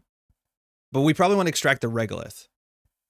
So we probably just install the Rikoko from hand, which slows it down a turn because it's installed from hand. That's pretty bad. Oh, I probably did this bad. I've seen a few wizard builds. Fizarman Tangler's the new fem. How do you do with barriers? Thinking, I think we just hit this one more time. I think we can't do it. There's probably a line that we can do it, right? That we hit the, we extract the Aket, we get the thing here. The probably inside job or boomerang it or whatever. This is not, it's any card, right? On an install card, yeah. So this could be a border control. I mean, Cleaver, yeah, I know, but like, then you're not, I'm just gonna hit this one more time. It's fine. We do need some money. If you're as boomerang mid run, do the trick. Sure, but you need your masterwork and you need money. Like, I hear you. I just like 3 turns. Are you serious? 3 turns? Like, that's the sort of thing where I expect to see it, like Gyro and JTFQ upload their replay to be like, I'm spin doctoring. And then you put the 2 Jaichinyus on top of your deck or whatever. Not an Archies, Mike. Hey, OffOnOne, how's it going? Any advice for how to refine decks? I'm struggling to locate sources of potential improvements. Yes, you want to take your decks OffOnOne and you want to put them aside. And then, no joke, you want to go Netrunner DB and you want a net deck. That's the worst possible advice you wanted to hear. But it is the advice that you want to hear. Like that, if you want to get better at the game, the easiest way to refine your decks is to play other people's decks that are tested and true. Tournament winning decks. Because the more you play those, the more you realize what percentage of a deck should be economy. How important is it to focus on a win condition? This is a good face check. I promise you, one of the most important things you can do is play well-oiled decks, because deck building in this game, let alone playing in this game, is so hard. This is trash a program? I'm just gonna pay for. We also find good games in J9 and grab those decks, yeah. I can compare decks and see what works for them. Like, Netrunner is really hard. You're new to the game, I know that. And like, playing well is difficult enough, and you don't know if you're not playing well because you're bad at the game, which you're new. Bad is not the word, inexperienced. Or you don't know if you're not doing well because inherently, obviously, you're playing a hard uphill fight because the deck you have is no good. Using others' deck feels like cheating. It's not. It's the easiest way. This game is so hard. Trying to learn this game while playing a deck that's fighting against you. The training wheels is someone else's deck. Playing your own deck is like, instead of training wheels, you put bricks. Like, yeah, sure, if you figure it out, you'll be very good. Billy Joel didn't learn music classically, but just keep that in mind. And then break them by putting the fun cards in. Yeah, exactly. I could take out the Regolith, I'll put in a Janina. Okay, so what's different between this turn and they can get through the Ket? I don't think we care. So we probably want to. Okay, we need to extract a 3-coster. There's no way around that. We need to extract a 3-coster. So ideally, next turn we extract a 3-coster. We finish the Regolith. No, we have to finish the Regolith now. So we'll just do that. The drudge work is very unfortunate. This might be wrong. You're not wrong. I'll steal some decks. If you want suggestions for good decks OffOnOne, I can give you good decks. Everyone in chat can. I've been playing since 2014. I'm an okay deck builder, but maybe I should update my deck building video with the refinement process. Yeah, we could definitely talk through it, and you could show me your deck. OffOnOne, if you have a deck, show me your deck, and we can go through it. We'll do it after this game, for sure, just because it's fun to talk about. But like, if you ask me off the cuff, what is the best way to refine your deck? It's to grab someone else's deck. It's really unfortunate. But that is the case. I recommend people, generally when people ask for deck building videos, to Jeff's video. It is a bit old, but it's still good. It's system gateway based. The amount of words for just doing the best play in the game, triple Grego. Hey D, the reality is top players are net decking off each other. No one has invented the wheel in years. Don't actually play Art Plaza, it's not good for the soul. Okay. Hey, Akir, how's it going? There's a reason basically every card game has starter decks to ease people into playing. That's the cool thing, though, about if you're playing System Gateway, is that the card pool selection of System Gateway is so small, so curated, and so generally good, barring 1 or 2 cards, you'll find them out, that it's actually really hard if you're playing System Gateway against System Gateway to fundamentally build a bad deck, unless you just decide not to put icebreakers in it. Which, like, yeah, that's, it's not, oh, it's happening. Yeah, so keep that in mind. I didn't mean to flex, not at all, Jeff. I missed the word only, was meant to be self-effacing instead of boastful. Happy to share some decks for sure. I'm sure there's easy things to improve. Yeah, OffOnOne, remind me after this game. You can't post links. So if it's on Netrunner DB, just like you'll have to obfuscate and just post the end of the code. You'll figure it out. You got to do a hack. Even talking to the person who corp can often help. Talk to your opponents after the game is so important. Generally, most people in the community is friendly and will give feedback at what felt bad going against. Yeah, talking to your opponent and be like, what are you scared of? That sort of thing is really important. They're not Jaichinyuing here. They might actually go for the kill here. SDS is really safe into Singleton Amakua. But they're going in on this. They're going to get good money back from this, though. Choose a card to add to HQ. Oh, it's a Basalt Spire.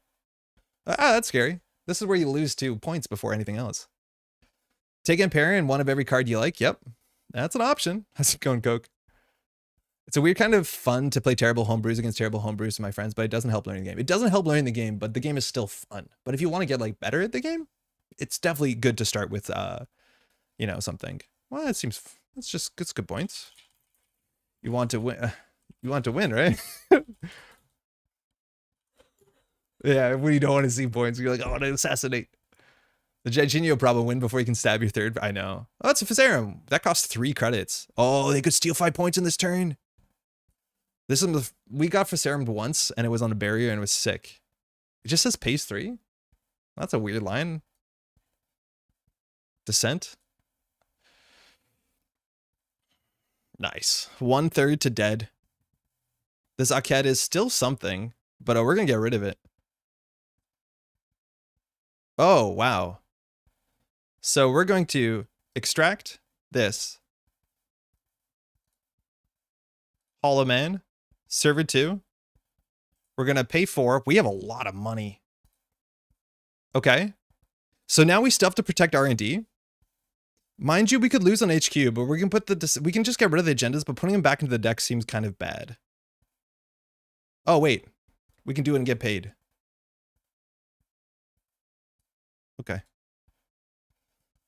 Technically, you're already dead, but just in 2 more deaths, the whole corp collapses. It's like 4 more minutes before the poison sets in. Question is, are you going to contest it? With 7 cards in hand, they can contest this. And honestly, it's not incorrect to contest this. With the dredge work too, we're kind of, oh, well, no, because we can just install over this. Oh, no, we can't. They're ignoring it. That's the perfect blind for us. Purge virus counters. Oh, that seems good. 1/3 to stab, 3 to 7 to points. 3 to 7 is better. I do like how they separate those. I think that's very smart, that the Jorginhos are on one side. I think my best performing tournament decks are lists I copy from others, but I do a lot of personal exploratory deck building because it's more fun.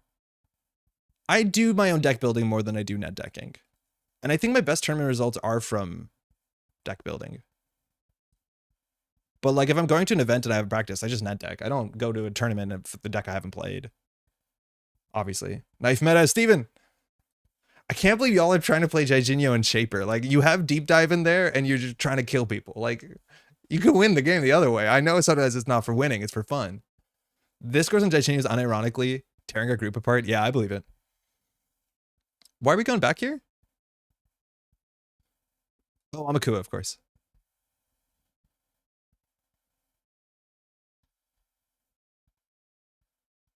It's not about winning, it's about style. I believe it.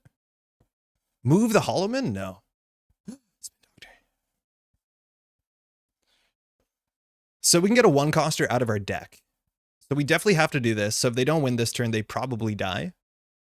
We do have to ice up R&D. So getting a Spin Doctor on the table is important because if they trash an Urtica, we can put it back in the deck, depending on the order they do things. Now I'm just going to put this on the table. Actually, yeah, because we can protect this by drawing. This will go in R&D. Jorginho's a bad idea to implement. I don't think it's good enough to be worried about it. Like, I'd be more worried if they were leg working than doing this, right? Like, that's the big thing with this. Is like, if you're doing this, you're not leg working. You're not trying to win the game. You're playing solitaire over there, which is like, cool. They die, mind you, to Clearinghouse next turn. You're going to be worried. I'm going to be upset if that's true, but yeah, I hear you. They have cards in hand. They beat the system. I can't kill them. Oh, Mavirus is really good. Damn, that's a good top deck. So now I can do this. It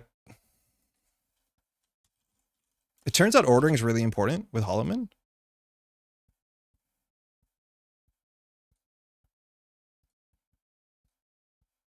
A 1-coster? No, we want to make sure we have no things on the table. But now we do 9 damage. I wish Diebox stock buyback was around. Oh man, Z, how's it going? I definitely don't. Knife would be toxic if Ashes of War was still in the game. That's not a card name. Oops.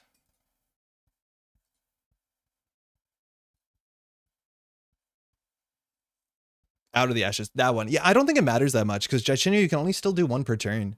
So like getting as many runs in a turn doesn't actually change Jorginho's math very much. Like the design for end of turn trigger on this is so key to making this not poisonous.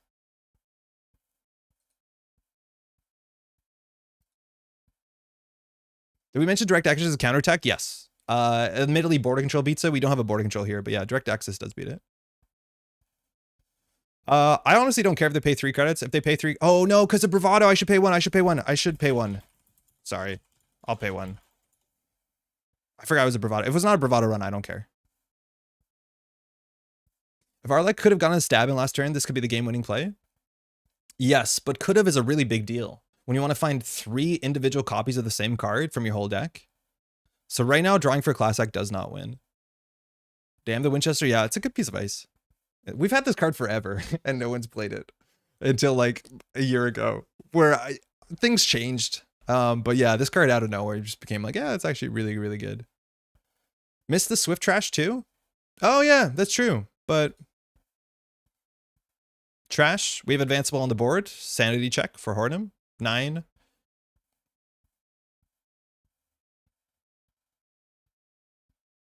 I've made a mistake. We've used op. Oops. Hold on, we have to survive one more turn. I did a oops. just gonna have to there is a window. Okay, hold on our turn there's a window. There's a window. There's a window. It's on our turn. I just need to undo that. You're right, on our turn there's a window. Fixing. Server 2. Resing. Money doesn't matter.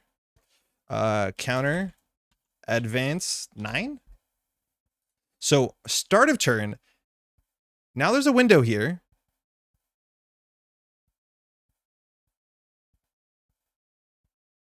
There's a window there, right? JNet. So there's a window here. Simply reprint Paul up. That's all it took. Yeah, there's a window there. I did it the wrong time. Yeah, there's a paid ability window before start of turn triggers. 100% there is. I goofed the JNet window, but GG. Yeah, there's a window before start of turn triggers. It's really important. It means that you can score agendas before start of turn triggers. It's pretty useful. I can't fire it. Yeah, thanks for the game. How many knives in hand? I generally don't think Wizard's Chest is the best thing you can put into the Jaichinyo deck. I feel like there's other hardware you want to play. Maybe it is? Because it's just a free Jaichinyo? Maybe it is. Probably it is. Yeah, it's only 2 influence. Why not? Cool. Having another Wizard Chest means that it's going to take him at least 2 more turns, which is not that bad. It's honestly not that bad. But again, you have to still worry about this remote server. And like, I think that's an issue a lot of folks are going to run into with Jaichinyo decks, is that they're going to focus on this too much. Like pressuring this, obviously with this deck, you can't really pressure remote server because Urtica does like 7 damage. But you need to also like spend some amount of your inside jobs on server 2. Yeah, I think so. I'm pretty sure. I should have trashed the Swift, which maybe makes BC on Centrals a bit better. But I don't have Charisma or anything. Call me the Mounted Goats, the way I'm getting into knives. What's another Mounted Goats title so I can participate in this? Call me... What's the one in which it's about a happy song about the couple not liking each other? I really like that song, actually. I really like really upbeat songs about terrible things. Which song am I thinking about? You know, the really happy one about like, I hate you and I'm glad we're apart. The Night seems a lot better than the one in Arkham. Yeah. That one's XP though. No Children? Yeah, it's No Children. It is No Children. No Children's good. That's the Holo Man deck. We're going to play more Holo Man decks. We're going to go through some news. Hey, Off, do you have a deck list here? You're welcome to Netrunner deck list that we will give you some tips on. Winchester sees play because Mouseless was outmoded. Yeah, but you didn't. Yeah, I guess you did put Mouseless on HQ, didn't you? Knife is good in Yorick. Super not. You gotta hope for better for yourself than just Knife in Yorick. I was referring to Knife Zero, the card nobody's played for years. They didn't actually make bigger Knife yet, right? I think we saw it, but I don't think it got printed. You do? Okay, post it. But if it's a URL, right, you're gonna have to post it like you have to do the ending, like just do / whatever. You also have to make sure your account is like viewable and shareable. Knife is good in Julius Caesar. Jesus, Terrence. What was the news this week? Not a lot of news. We just got some news. Like we're gonna open this, and then there's an AMT on the weekend. The pronunciation guide isn't up yet. Isn't machete a bigger knife? Well, I've seen you play this game before. Kukri is knife too, and somehow worse. You throw it at monsters, then pick it back up when they're dead. Oh, you're talking about Hatchet. Yeah, they made Hatchet. If you like the subgenre music, married couple hates each other. I'm seeing the Magnetic Fields this weekend. Yo, safe travels out, Pat. They're definitely gonna be playing. Yeah, oh yeah. No one's mentioned Survival Knife. Survival Knife 2 is pretty good. Arsana deck ending in. Oh my god, you going straight to Arsana as a new player? My advice has been so encouraging to new players. I'm so sorry. The ending in part got cut off of your chat. I don't know if you see it, but we just see Arsana deck ending in : and then nothing. I think they were talking about regular knife since they mentioned Yorick. Yeah, it was definitely regular knife. I meant knife 0 because Yorick gets to pick it back up and discard when the enemy does. No, I get it. But you could throw like a runic axe. You could throw a shovel, a lantern. Welcome to Netrunner. You suck, Andre. I don't at all mean that. You know I don't. It's just like, yeah. Anyways, watch out for this deck. We're going to try and get OffOnOne's deck in here. And we're all going to work together to help. That's a spoon. You can throw anything you want with Act of Desperation. Yeah, throw anything. Act of Desperation is kind of fun. I still haven't made the old shotgun deck, either of the shotgun decks. Oh, it worked. It worked. You got it in. Arsana deck list, code number. Okay, the next thing we're going to run into is your deck list is probably not shareable. And that's going to be a problem for us, but we'll cross that bridge in a second. Okay, hold on. Oh, did you publish it? Jai, I don't know if Jai, you're still here, but I was so surprised how different our Seb decks look. Obviously, Class Act pilled, which like we can disagree about. That's cool. But it's like very different. Like this is breakers in it. I wonder what the flexibility. Oh, it worked. Oh, this is your deck. Wait, this is your deck? I saw this deck today. I'm like, this is actually pretty sick. Wait, for real? This deck is kind of cool. I saw this and like I'd actually play this. Okay, damn, what a cool turn of events. This deck is fresh. I like this a lot. Okay. This deck is going to be hard as hell to pilot. Hold on. I clicked on something and I need to unclick it. Okay. Check this out. This has some really cool interactions with it. So it's Arsana. What's your card pool? Free worms. What is your card pool? So this deck has a window of opportunity and you use a window of opportunity to install Saucy. Like, whoa, that's wild. Or Hermes, of course.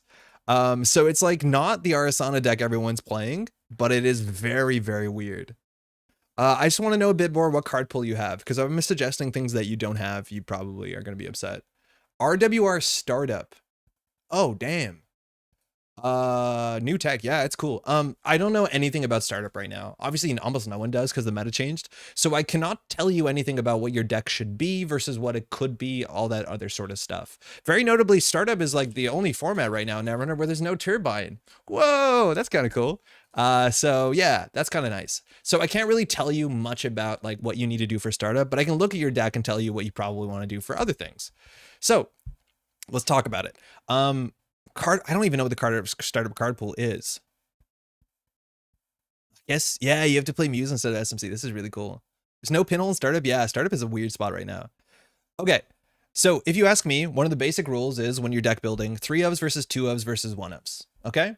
This changes a bit based on what faction you're playing and the kind of card you are playing, but 3-ofs versus 2-ofs versus 1-ofs means basically 3-ofs is something I want to have in my opening hand more often than not. So Sure Gamble, great 3-of, of course. We want Sure Gambles. We like Sure Gambles. Great card to open with.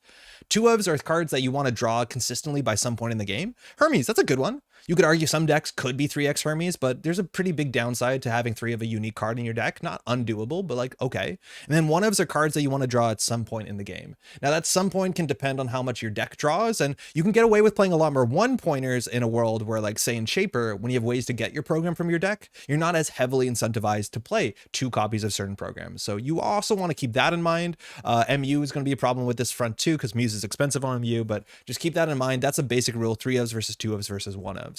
So looking at this deck list, Again, it's a bit meta dependent, but I would first probably not want to play 2 Beatriz and probably not want to play 2 Conduit unless the format is really about how quickly can you get your multi-access down. Because that's largely because I don't think I want to find the Beatriz that soon. I want to have 1 Beatriz into my deck, and by the time I'm set up and have all my breakers, that's when I want Beatriz.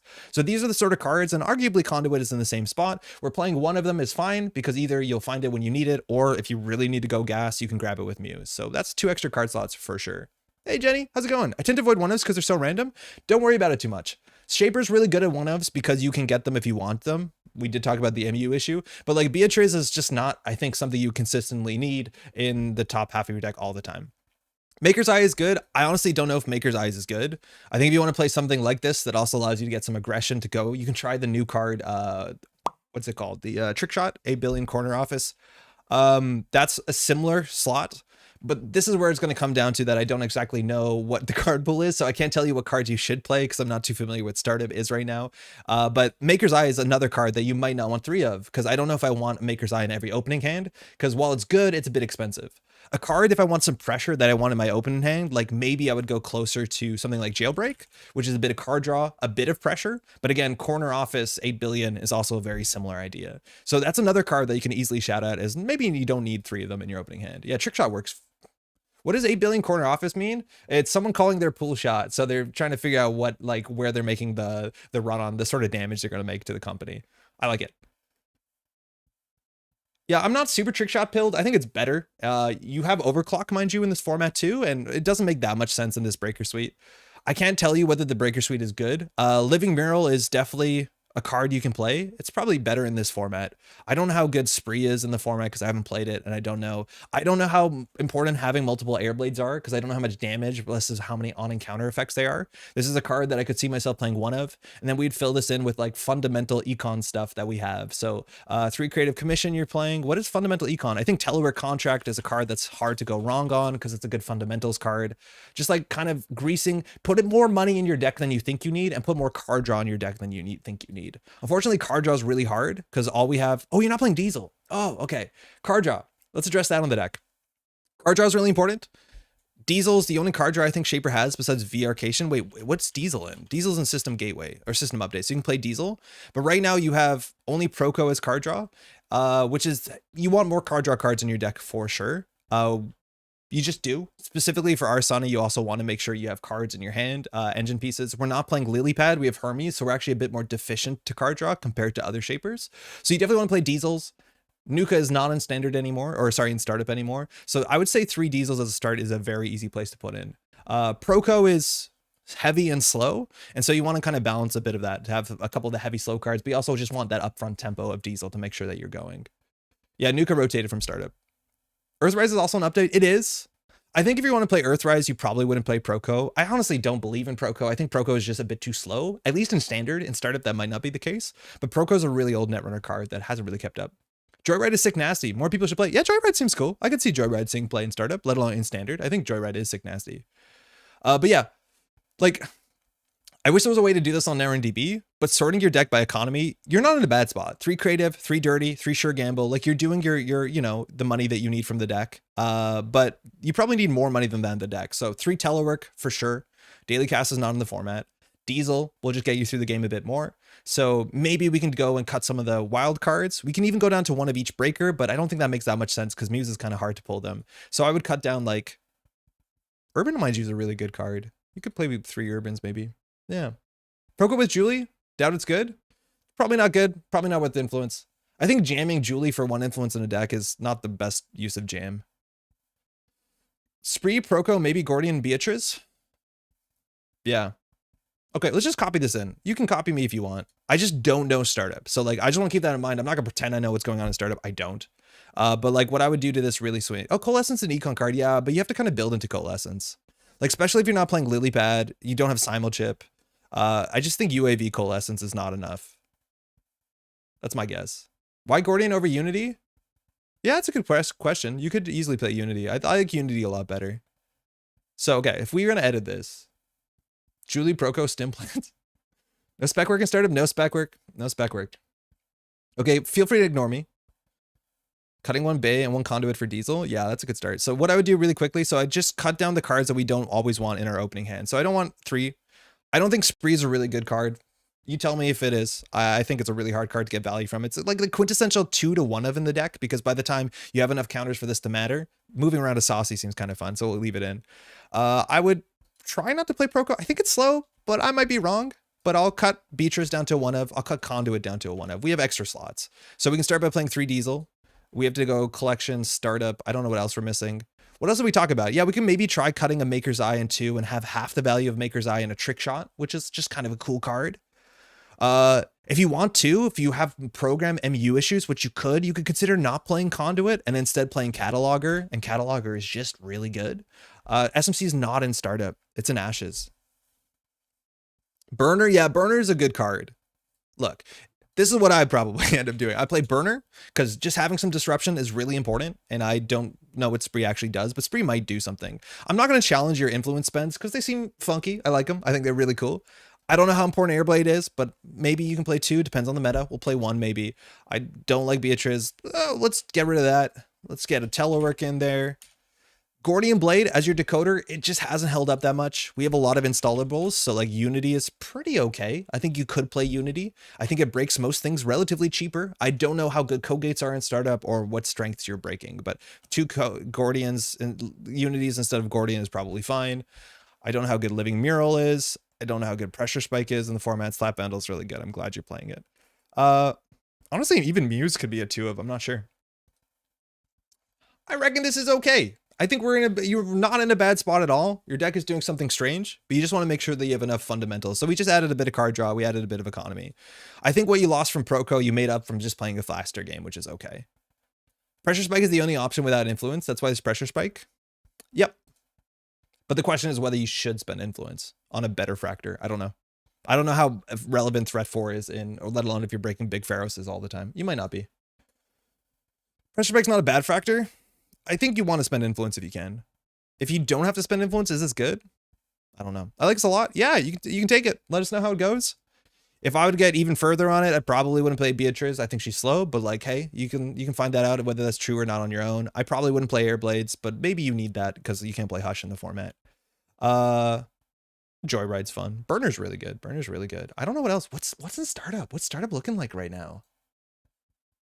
Yeah, Cataloger's good. I think I wouldn't play Conduit. Like, we have a lot of MU. Obviously, we don't install this. Like, you could easily drop a Conduit. You could play Cataloger. Cataloger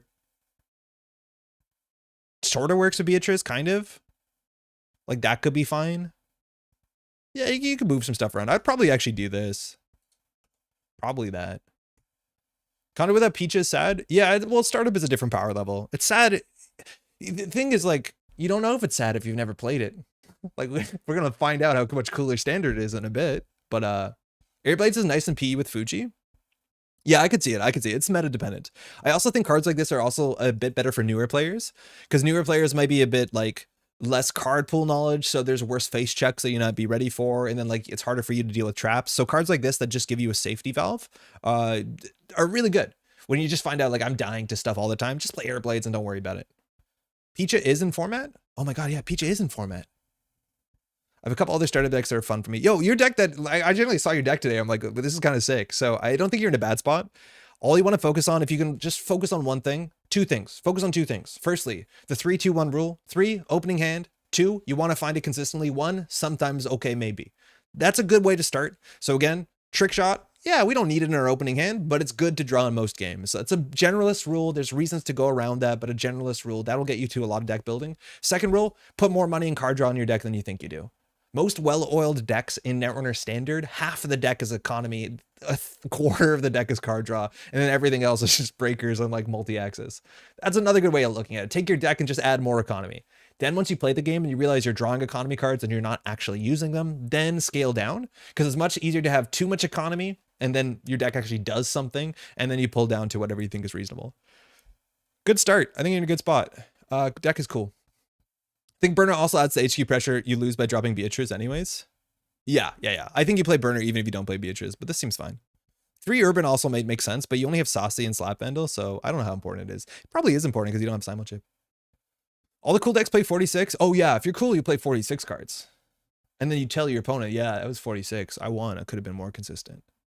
I think the hardest part about Netrunner deck building for runners, especially, is that you draw a lot more of your deck in a Netrunner game than most other constructed card games. Yeah, you do draw a lot more. So if you feel inconsistent about a one of in your deck, it's not as bad as it sounds. Some decks are better than others on that. But yeah, it's somewhere between, I don't know, Magic. I played Marvel Champions a lot. You draw your whole deck a couple times. Living Muse is Trojan 2? Oh, Living Murals is Trojan 2. Yeah, it is. But you generally don't want to move this around that much. This is probably going to be a pain point of your deck, I'll be honest. Living Murals seems like an absolute nightmare to make work, but best of luck. This is really cool. Thanks for sharing. Hopefully that was helpful. If it wasn't, if you have more questions, let me know. You can leave a review on Google. 5 stars, please. And I'll give you 10% discount. It's great. It's all right with Muse to rescue it from overinstall. Oh, that's true. You can take it from the bin. Yeah, that's cool. Muses are simulchip more than it is our SMC in some ways. Living Mural has pretty decent numbers. Yeah. Yeah, it's unfortunately so does Echelon with Turbine. But yeah, it's a standard issue, right? The diff for deck building for this and MTGs, you can have 4 copies of cards, so the build can get a lot more narrow for card selection. Not great. It's probably still just different killer instead, but it's not bad. Yeah, it's not the worst. You can imagine a worse killer. We've seen much worse killers. Okay, new stuff real quick. No pronunciation guide yet, but you can order your stuff. This just came in. I don't think, should I open this? Is there any value to see who doesn't get the box? Europe? Does Europe get the box? Because it comes in a box. I haven't opened it. I was like, I'll wait for the stream. I just don't honestly know if opening this is that interesting. I'd probably do 1 Echelon, 1 Mural. So would I. But I'd actually probably play 2 Echelons. But I also don't know what centuries you're breaking in startup. Like, are you breaking Cloud Eaters all the time? My box arrived yesterday. Yo, what rares did you get? I'm hoping that we got one of the promo foils. They did a full art. You just get a random full art. Snake. The cards look way better physically. They do. I was trying to say this the other day. Like, the art on Netrunner DB is really low resolution. It's really bad. Like, it does not look like this. Burner looks a lot better than this. And not that this is bad, but it's just like cards look so much better in person. There are lore inserts D&D, and they're actually super important. Morgan reached out and shared them with me digitally. I'll probably put them on a stream because I don't think everyone gets the lore inserts. But the lore inserts were like, I wish we had the lore inserts before the set came out, because they basically tell you what Nuvum is doing. They tell you who Braganza is. They tell you what Thunderbolt's up to. Turns out Thunderbolt like is supporting, you know, parts of it. Like the sort of stuff that I wanted to know going into the set, most of it's in here. They give you Sebastio's backstory, and they explain like about his child. Yeah. So the lore hold on, we'll just do wide cam for a second. Oh, well, there's check this out. I don't know if this is in the other sets. Okay. So new concept, threat. Not a new concept to me, but could be a new concept to you. I don't have a good way to show off cards. So yeah, new concept, threat. You're not going to read this ever. It's unreadable. I cannot fix that for you. And then on the back, how threat works. Okay, great. Then there's a story, 2-sided about Sebastio. If you want me to read this, we can do it tomorrow. Thunderbolt armaments. Again, 2-story insert about Thunderbolt, what they're up to, and it has political implications. And then they have Nuvum, 2 sides about it. Oh, Nana's in the box. This I haven't seen before. It's a list of people who worked on it. Rebellion Without Rehearsal was created by Alex, Cinder and Morrison, Alex Rodwell, Ams, Apple, Bastion, Bast, Bonnet. It's like 8 or 9 B's in a row followed by an A. Bemmy, Ben Jones, Ben Pack, Bibliomaniac, Brad the Patrician, Brennan Bishop, Cable Carnage, Kablushi, Kaik Watanuki, Parentoni, Calvin Wong Saloon, Carl Spal Polanca, Cedric Alciende, Bertolini, Alciende. Oh, Alciende is an R&DB guy. Sir Cord Gang, Chris Wyonzek, Claudio Codeshifter, Maradona, Conrad Banknote Cluck, Crofi, Dan B, Dave Redemptor Thomas, David DeVatus Withington, David Prieto, in quotes, Valerian 32, Deer, Diego's Win, Riste, Dis, Dimitri, WK.Z, Galkin, Doomrat. It goes on. That's sick. That's really cool. Obviously, you got better alphabetical listing for those. It'll take us a while to do all of it. We probably should do all of it. I'm glad that's in the set. That's really cool. There's the Sengrin there. Right there at the end. Patrick Sklar. Oh, look at that. Stopping before the K's got it. Shit.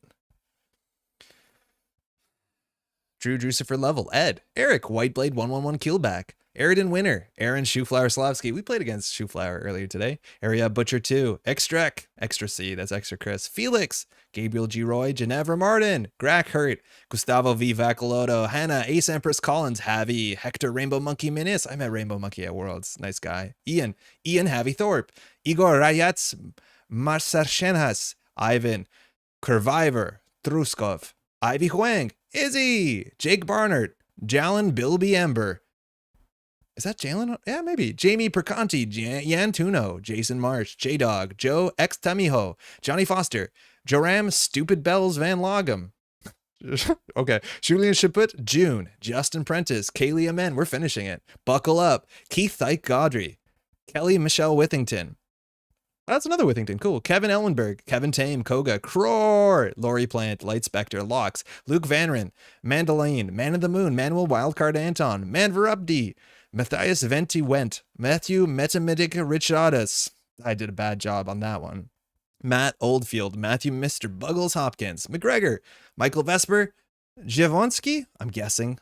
Hopefully I did a good Vesper.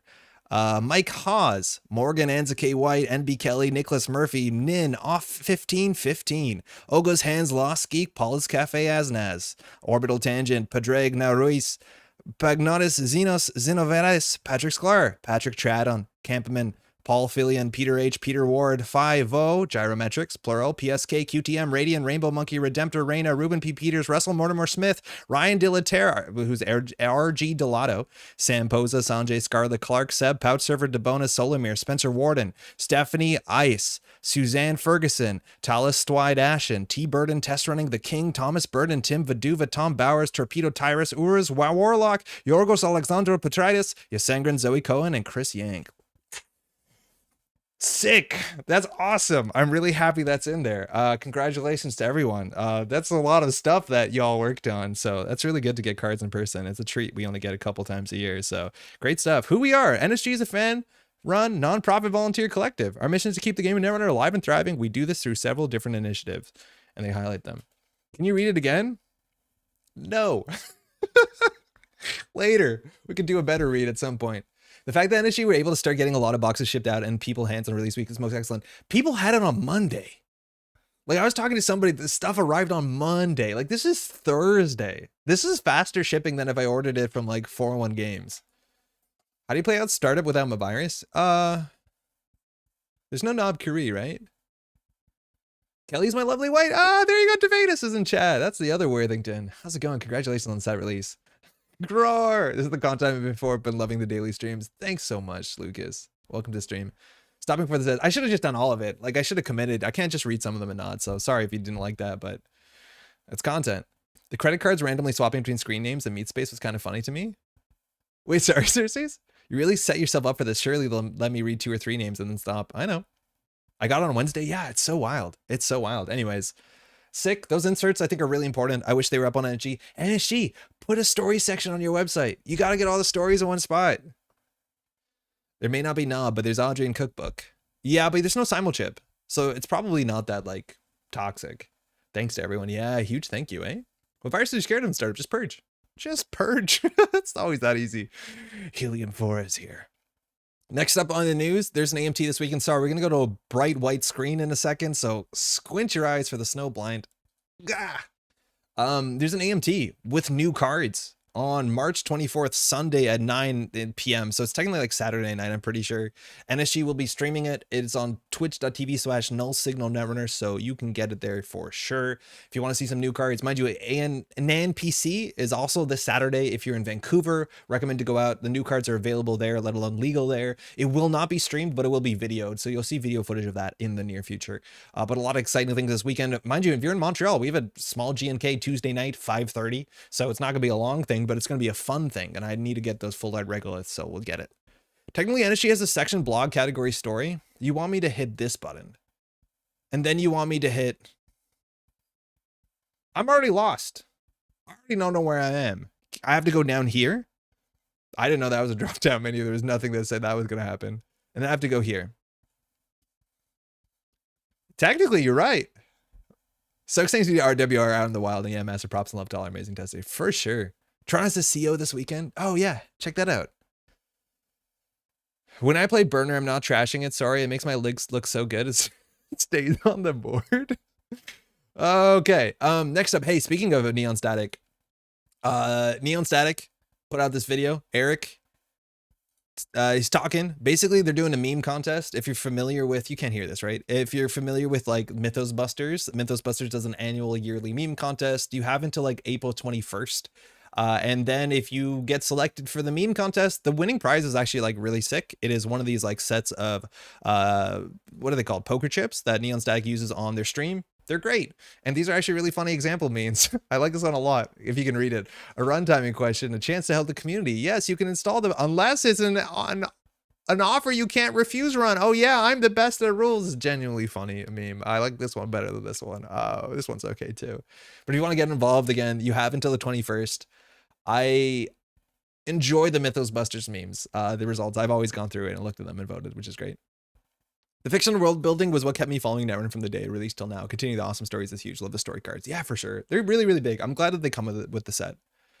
Can someone confirm if you don't get the set from NSG where you don't get the sick box, which I know they're working to make that a reality for more people, do you get the story insert cards when you order from NPC? I don't think you do. A link for this video is in the description. That's all the news I got. Oh, besides Montreal has a Discord. Get involved in that, please.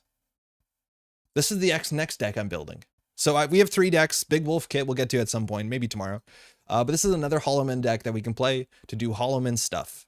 And let me tell you, this one's weird. I don't know if people are building decks like this, but Holo Man also can just be a card you put 3 of in your deck and it does things. Is it a very expensive Sand City Grid? Yep. Can it never advance a 5/3? Yeah, technically. But that's okay too.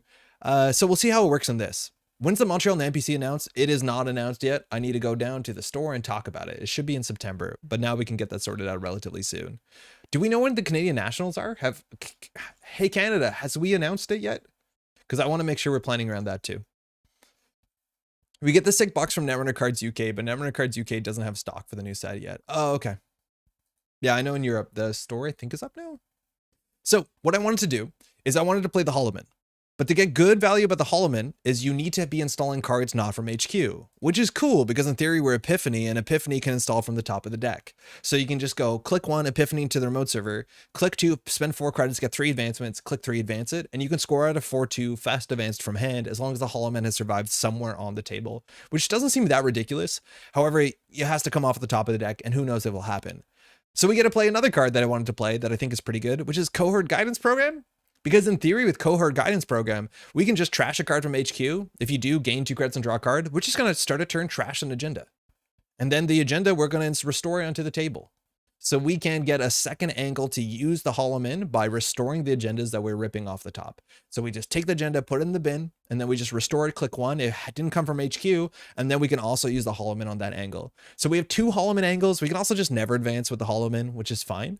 But we have 2 ways to do it. Admittedly, it is kind of attached to like the nonsense. Like we have to get federal fundraising to stick if we want to know at the top of our deck somewhat consistently. So we need federal fundraising, but otherwise we have Cohort. We have, that's mostly it. Other things we have is we have Vlad City Grid. I decided to play this instead of Sand just because it kind of works a bit better with Stoke the Embers, because that last advancement on Stoke the Embers is a bit strange. The text on this is a bit hard to grok, but it is technically good and gets you some good value if you can fast advance this. I'd imagine the first thing we want to fast advance in the deck is probably a remastered edition, and then we want to do following that is Stoke the Embers. There is a chance that this deck shouldn't have a Rela in it, but a Rela kind of makes sense, and there are some turns where we can do really wild stuff. I think we'll have to have an agenda on the table, but in theory, a Rela with Vladislavsk City Grid is kind of nice. Even with a single advancement, we can do some interesting stuff where we can advance this, install the agenda, Holo Man, and you can do a lot of work. Love the creativity. Yeah, I just wanted to figure out more ways to get agendas on the table because I don't think we can rely on Epiphany for, unfortunately, a couple of reasons. So we're going to restore here. I think Cohort's really good. We have to ice this up. I think that's a problem is we don't have that much ice that ices it up. We need this to stick. Maybe it will just stick because people don't want to give us Epiphany tokens. I had the one that gains 2 credits to show the top card of the deck. I cut it just for tiered subscription. maybe people don't trash this. I think a lot of people tilt and trash tiered subscription, but we just want more things to put on the table to annoy them. As much as it's actually kind of bad to triple install an Epiphany, because if they can trash 3 things, Epiphany only gets 1 counter. So how does this deck get money? Planogram, Hedge Fund, Rashida, Cohort is a very strong econ card. No more, I will take no more questions. It's going to be tight. It's definitely going to be tight, but we can do it. I think it's possible. Our ice is relatively cheap. Like ideally when we res Hydra, we res it for 5 credits. That's the most expensive besides Starlit Knight. The ice suite is not my favorite. If you ask me, I don't think NBN really got any ice in this upcoming set, which is a bit of a bummer. And if I could spend influence on something else, I'd probably play drafters or other stuff like that. For what if work, if the drafter fires, it is a cool setup for Holo Man, but it's actually another good thing is restore works really well with Holo Man because you can restore the Holo Man and then use the Holo Man on an agenda on the table. And you can actually fast advance from the bin with a trash Holo Man because the Holo Man wasn't installed from HQ with restore. So I think restore is actually really, really kind of sick with Holo Man. It's just you need to get your agendas into the bin, and this feels like the best way to do it, let alone it's just a nice thing to do in an asset spam deck. Trash a card, draw 2, gain 1 is fine. Where are the tags coming from Vlad Grid? Vlad Grid doesn't need tags. We're not playing Vladisibirsk Shipment, we're playing Vladisibirsk City Grid. Honestly, I think if you install Advance of Vlad City Grid, it's comparably expensive to Sansan, and maybe we could be playing Sansan instead. Not that we have any 3/2s in the deck, but we're going to give this a shot. I think this is much more ambitious. We saw how Holo Man really worked in the other deck. We're also not playing king making because we're not playing 1-pointers. I don't know how you build that deck, but this at least sounds interesting. But Seraph is so pretty. I know, but like I think Seraph is just not as good as Hydra, unfortunately. Let alone I even like Tollbooth better in some ways. So yeah, I don't know. The ice that came out in the set doesn't really add much, I don't think, to NBN. Feels like balanced coverage is probably still better than tiered with Fed Fund and Epiphany. It is, but I don't want to show the opponent what we're drawing. I just kind of don't. It's obviously better. Like I'd honestly consider playing Pad Campaign in this slot. Like, have we come that far? Like maybe actually Regolith is better in this slot. It probably is better in that slot. Let's just play Regolith in that slot. Yeah, definitely. Let's definitely play Regolith. I don't think Janina is worth anything either, unfortunately. We'll try it. What do we call this? Holo Cohort combo. Really creative, bud. What about Celebrity Gift instead of Cohort? It doesn't do anything for us. Because, like, Hansei Review, I think, is a better argument. But the problem is you want to clicklessly get your agendas into the bin so you can fast advance with Holo Man. We are not playing Cohort for the money. We're playing Cohort because it's a clicklessly way to get an agenda from your hand into the bin just for restore. Or in theory, you can also do it for Holo Man so you can restore the Holo Man. It seems cool. Holo Cohort combo. Beals for more Holo Man 5/3 scoring surprisingly good. Yeah, I think Beals probably makes sense in the deck. I think this is the unfortunate fact is that the agenda suite likely for this, my hypothesis is that it should be Bologna remastered Beal and not Stoke the Embers. Like I think Stoke the Embers only makes sense if you're playing Stoke the Embers with Arella and then you're playing like smaller agendas too, so you can cascade on multiple turns with Sansan City Grid. But I'm pretty sure the way that we have set it up, probably the right agenda suite is Bologna remastered Beal, which means we're playing even less cards from the set. So I'm doing this as much as I don't think this is right, but at least we got to try the new cards. But I'm pretty sure Beal is just better. I also think this deck is probably just better outside of Epiphany, which I'm not sure if the new cards make Epiphany make sense to me. But yeah, that's another issue altogether. Maybe it changes. That's the thing is like, I think what Epiphany does is changes how people interact with the table, but I'm pretty sure we'd rather have another 2 influence and have a card draw every turn. John Holo Man, Esquire. JK really needs its own defended remote. Yeah, and if you have its own defended remote with JK, why are you not playing Daily Quest? Right? It's very similar to Daily Quest. Let's give it a shot, though. This one I'm not too sold on, but I wanted to play Epiphany and try out the new cards. Hey. What's Tron up to? Ari. Oh, this is World Tree. That's really not good for us because we're not good at icing up everything. This is definitely World Tree because he's on 57 cards. 56. Got some gardening to do. Have any of the new cards grabbed you for going to Ari World Tree deck? Oh yeah, Coke. There's amazing cards for the new Ari World Tree deck. I'm pretty sure we're going to see them. But Muse is really good. Obviously, Cataloger is a great win condition. The best one is Coalescence by a mile. Is his hand good? It's not bad. It's like the most money per hand we could have asked for. Like, do we do Rashida Starlit Knight Hedge Fund? Yeah, probably. The tree has some branches. for the mind games. Wouldn't Funhouse be better than Starlit? I don't think so, because I don't think we can afford to pay 5 credits for bounce. Right, like the thing with Starlit is the runner runs into it if they don't have a breaker, and then they have to spend 2 clicks and they lose 2 clicks and 4 credits. When they run into Funhouse, they just bounce off of it. Now, obviously, Funhouse is harder to deal with, and I think because it's a new set, people are not doing their medicine and playing their Hush. So hard to say. So this is the other thing, is like if we jam 3 things on the table, and I think Tron's going to set up here. Did Tron mull? He kept, that's scary. Right? Like you want to trash multiple things. Yeah, Coalescence is exactly the tempo positive program. I think I even specifically asked for cash, so can't say I'm upset about that. I think Shaper got the best cards in the set by like a mile in terms of runner factions. At least like the most best cards. And probably the best cards overall. Early Lilybad. Tron, where's your money at? Oh, I'm kidding. There it is. 4 credits, draw a card. 2 credits, draw a card, technically.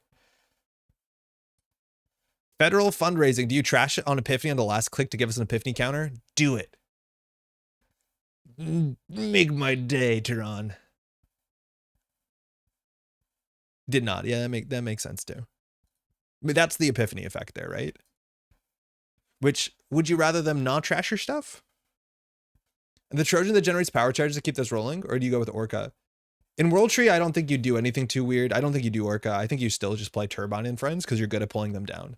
I think Orca does see play in the set though. I wish we had a better ice. So like this, if we had a Mess and Chesso here, we'd be happy. I'm not sure if Tron's going to check this, but in theory, I think he should check it. Nice, he's setting up. Love it. So federal fundraising, look at top 3. We can draw one if we want, and we're going to pay a lot of money to get a remastered edition. Top 3 cards of the deck. Cards to move next. Cohort, Stoke the Ender. So we'll bottom the Stoke the Embers. If we had a counter, we could actually fast advance on top of the Holo Man, but that's not how it works. So Cohort into Hydra. We're not going to draw. Oh, we did it wrong. Yeah, it's fine. Oh, I wasn't meant to draw. Sorry, I didn't mean to draw. You 100% trash Fred Fund, always? On the last click, it's a bit hard with Epiphany. Ideally, you trash it on, like, Tron's going to set up and trash 2 cards. So I want to keep this in hand, I think. So we res this, pay 4. Like, this is very expensive. Seems good, though. It does seem good. And then we'll get the Cohort out there. But that's where Holo Man is. Wait, we basically paid Sansan. Obviously, we could have none of her advanced to 5-3, which would have been pretty nice. But now things are kind of cool. We could actually win relatively quickly. Wait, how quickly do we win? We know we don't have a restore coming up. Unless if we have a restore coming out, we can score the Stoke the Embers next turn. Right? Do they have any power counter adders? If not, the Coalescence seems like a really weak. It's a really good econ card. It's kind of hard to explain exactly why. But I promise you it's a very, very good econ card. You don't want to be adding counters to it. At a minimum, it's usually a click for like 4 credits in a card draw if it comes in for 0 with like a DZ or UAV. It's very, very good. Very flexible. So now the fundraising's coming down. World Tree trashed Nuka. So Daily Cast is probably good enough. I'd be stoked if he gets a class act down. Aesops. Oh, wow. I'm surprised Aesops in World Tree decks. I think that worked better back in the day, but maybe with Coalescence it also works. So now we know what we're going to draw into. So start a turn. So we can still fast advance the 4-2. Oh, we have an Epiphany. So we don't want a Cohort. I shouldn't have res this. We don't want a Cohort. Oh, because it draws a card. Wait, that bottoms it. Do we have the money to do it? I shouldn't have res that. Because the next card of the deck is Hydra. So mandatory draw. Move the Holo Man, no. So now we can do Epiphany. We install the Stoke the Embers, so it's ping into Rashida. Stoke the Embers goes into server 1. We reveal it. We put an advancement on it.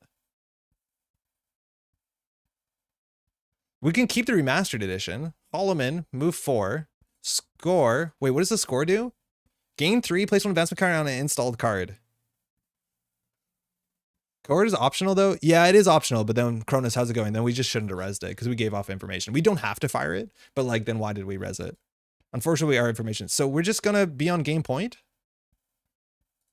So now it looks like a mess in chest, so that's a cool thing. But like, that's on turn 3. Admittedly, Tron isn't running, but like, that's on turn 3. Epiphany isn't good. We fired it once. You know how many times NEH would have fired? Yeah, right? So now we can top deck a 5-3 and win. The problem is money. Cohort will draw us a lot, which is pretty good. I think we're just gonna put the regolith down. The Spin Doctor is another option as well. Spin Doctor might be right because there's just more card draw sooner. I think the Spin Doctor is probably right. You fired it once, but it's turn 2? I think it's turn 3. Yeah, it's turn 3. NEH fires every turn. But yeah, you're not wrong. We're going to get another counter because Tron can't leave the Holo Man up. Did you know what else was on R&D? It's ping into Rashida, if I'm not mistaken. Our thing should remember, yeah. It's pings on top into Rashida, so the top of R&D is entirely safe to single. This is also good against Cataloger, but I don't know if Tron's just going to drop a Cataloger. Firing a guy you can gain point on turn 4? Yeah. yeah, but I feel like it's a Holo Man thing, not an Epiphany thing. But you're not wrong. We could have used the remastered edition if it wasn't Epiphany.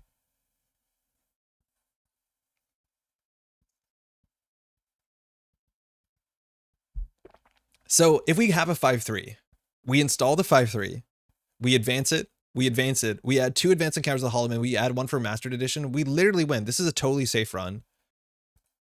It's a ping on the top. But yeah, we just draw. Mind you, Tron could get a clot down, but it looks like it's not gonna get a clot down. So we're gonna res this. We know that. We'll res the Cohort, which mind you, just having a card in the SFM deck that sees deeper is like really good. So we'll use the Cohort. Technically, they should fire here, right? Yeah. So the Cohort guidance. What are we going to throw out? Probably the Hydra. So we see 2 more. Wait, is Epiphany just cracked? Okay. Oh, okay. I mean,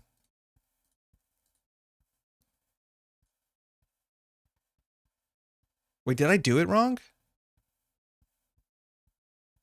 Oh, because it takes a click. We can't do it. It's only 4. Yeah,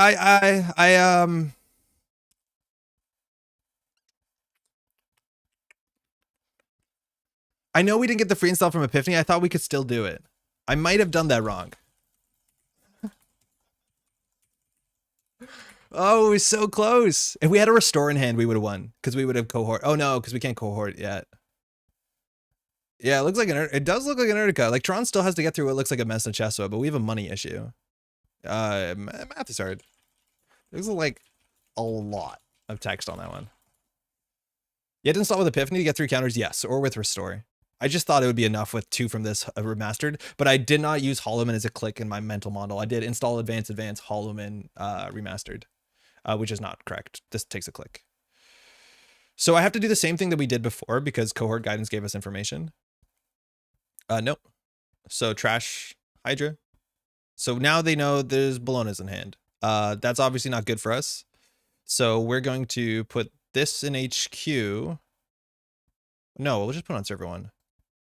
It's not that. It's like a Ronin and I just mathed wrong. No, where it is. We'll put that in server 1. And what's the most money we can get the fastest? Credit?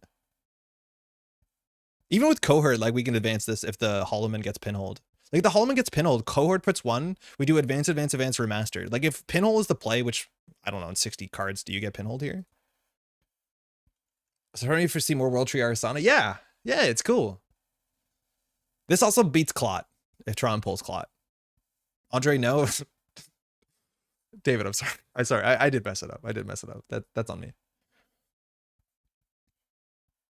So now there's 2 stuff. Obviously, the Starlit Knight looks like a mess in Chesto. It's not a mess in Chesto. I'd rather it be a mess in Chesto. That's the problem with the Ice Suite. It's like there's no barrier you want to play in NBN besides ping. And then the Sentry slot is like tag punishment. You joke when I'm playing a Holo Man Ronin deck and it's killing runners? Oh, I believe it. Not in Epiphany, but I do think Holo Man Ronin is a real thing. Holo Man and Jinteki P is probably messed up. So definitely messed up. You can kill people with see how they run out of nowhere. So Toronto has one turn here. And even if this Holo Man goes down, we have another Holo Man. And it's all dependent on us like finding a restore. Holo Man is totally fine and fair. We played it earlier today. We won 3 games in a row. The latest was like turn 7, I think. All kills.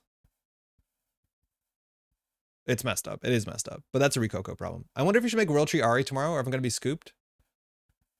If you're going to be scooped by me, no. No, Jeff, do it. Good install.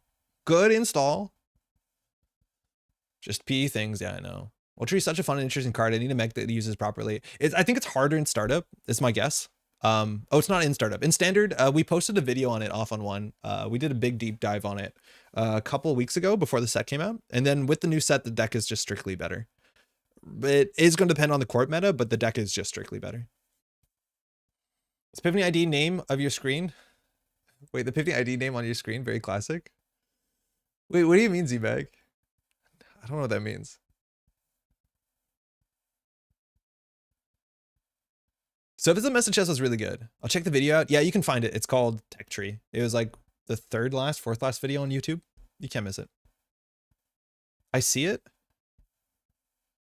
Secretly not messed? Yeah, if it's messed, it's like really good.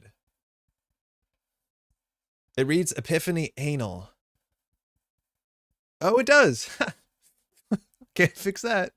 That's just the way it's gonna be. Okay, so we res the ping. Toronto ends tagged. We have no tag punishment. Starlit Knight is worse. Starlit Knight ends the run. Starlit Knight actually ends the run. We have a financial issue, I think.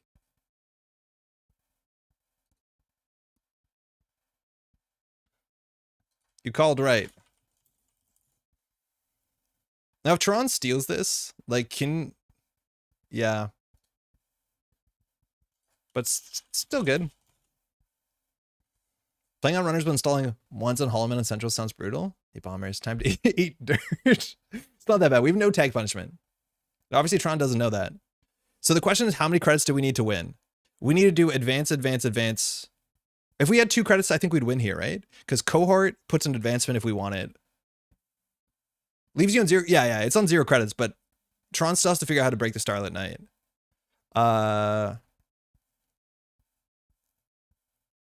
So we don't get the advancement. We definitely get the Cohort credit. Cohort is good. Cohort's really good. Like, if we had another ice here, we'd have another ice here. But now we're throwing to win on the following turn. I don't think there's anything we needed to do there. So if Cohort survives, if Archives doesn't get flipped, if Holo Man gets pinholed, we still have so many ways out here. Why don't we run ping and Knight and deck with no tag punishment? Because this is our tag punishment. But the answer why is because we because there's no barriers in NBN you want to run. World Tree Buzzsaw, and you're gonna get a killer here. It's an echelon. It's a Holo Man. Don't know if you want to trash that. If you're gonna trash this Holo Man, why not? But like, we just need a mess in the chest now. Starlight's the tag punishment. Yeah, Starlight's still good. It's like a very good face check, and people don't know we're not playing tags until obviously welcome to Top Cut.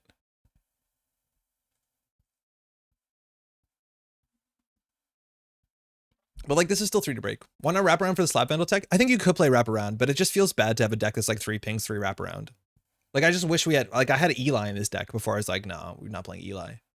Capacitor's not shabby with Funhouse. Capacitor is like not, the requirement for Capacitor to be good is like, you're bending over real hard backwards to make Capacitor make sense. Like, imagine us resing Capacitor for, what is it, 4 or 5, and then Tron cleavers it for 1. Now, admittedly, Tron has a tag, but like, it has no face check. It's just not worth it. Instead of ping, I think ping is good. I'm not worried about slap handle that much. But I think wraparound is probably the next barrier we'd play on top of ping.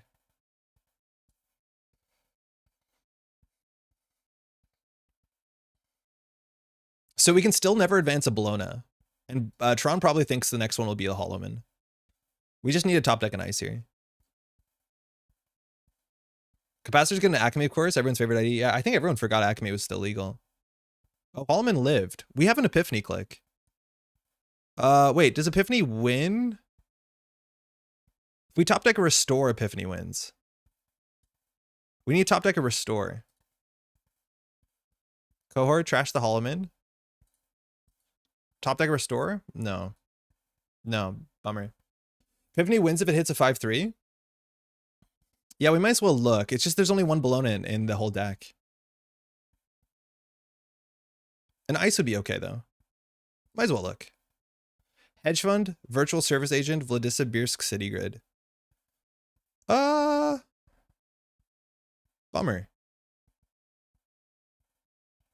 Is this installing all costs? No, you still pay for the cost? Damn it, Epiphany.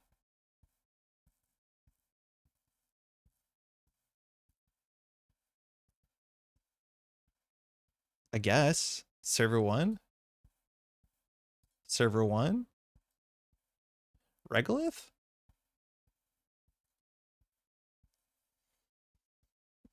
Probably still good.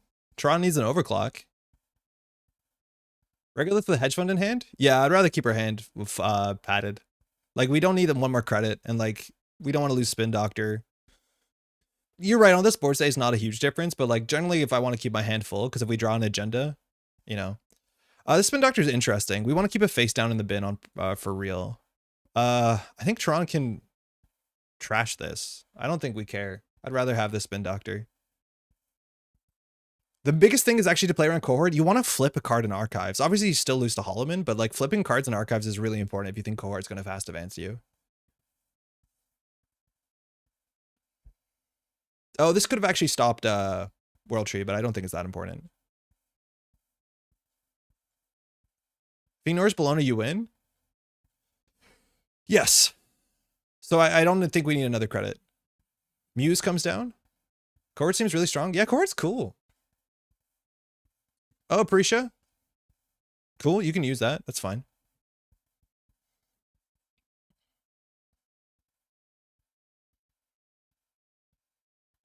It gives us an Epiphany.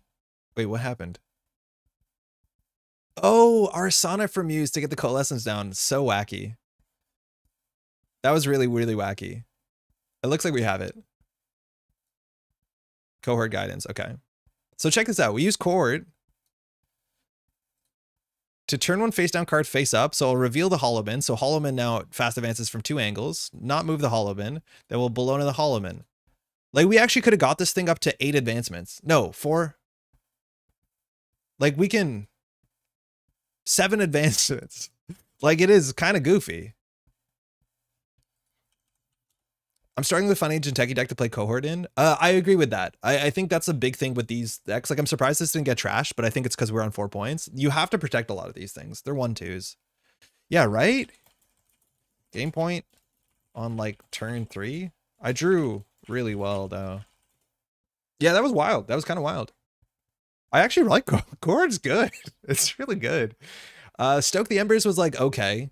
It honestly, if we had Beal, I think we'd be in a better spot. Actually, no, we appreciated the money from this. We did get the full 5 credits, which, like, I think we needed that.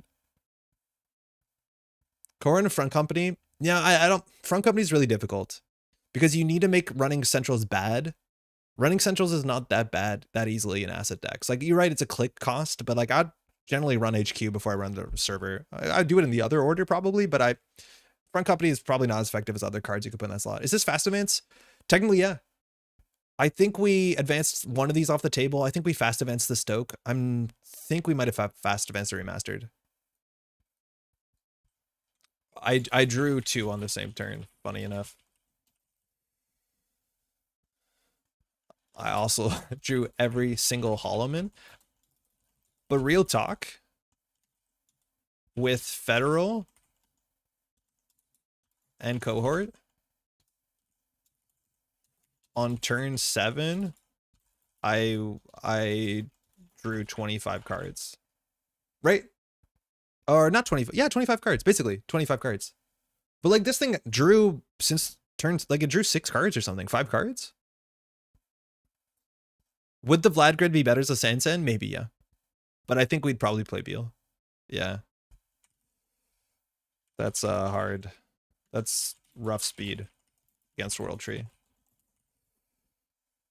Yeah, I'm not sure. It's hard. World Tree is really hard because you don't see the hand, so you don't know what you need to do. But did Tron need to World Tree down for Prisha and keep the board down? Sort of. But admittedly, if he's doing that, he's not able to deal with this. And if this was a Messna Chesfo, that would be like the nuts. Because then 5 credit loss from this. Like, he has to break it for 4, and then we lose 3 from it. So then he can't trash Holo Man, let alone steal Bologna. Thanks for the game.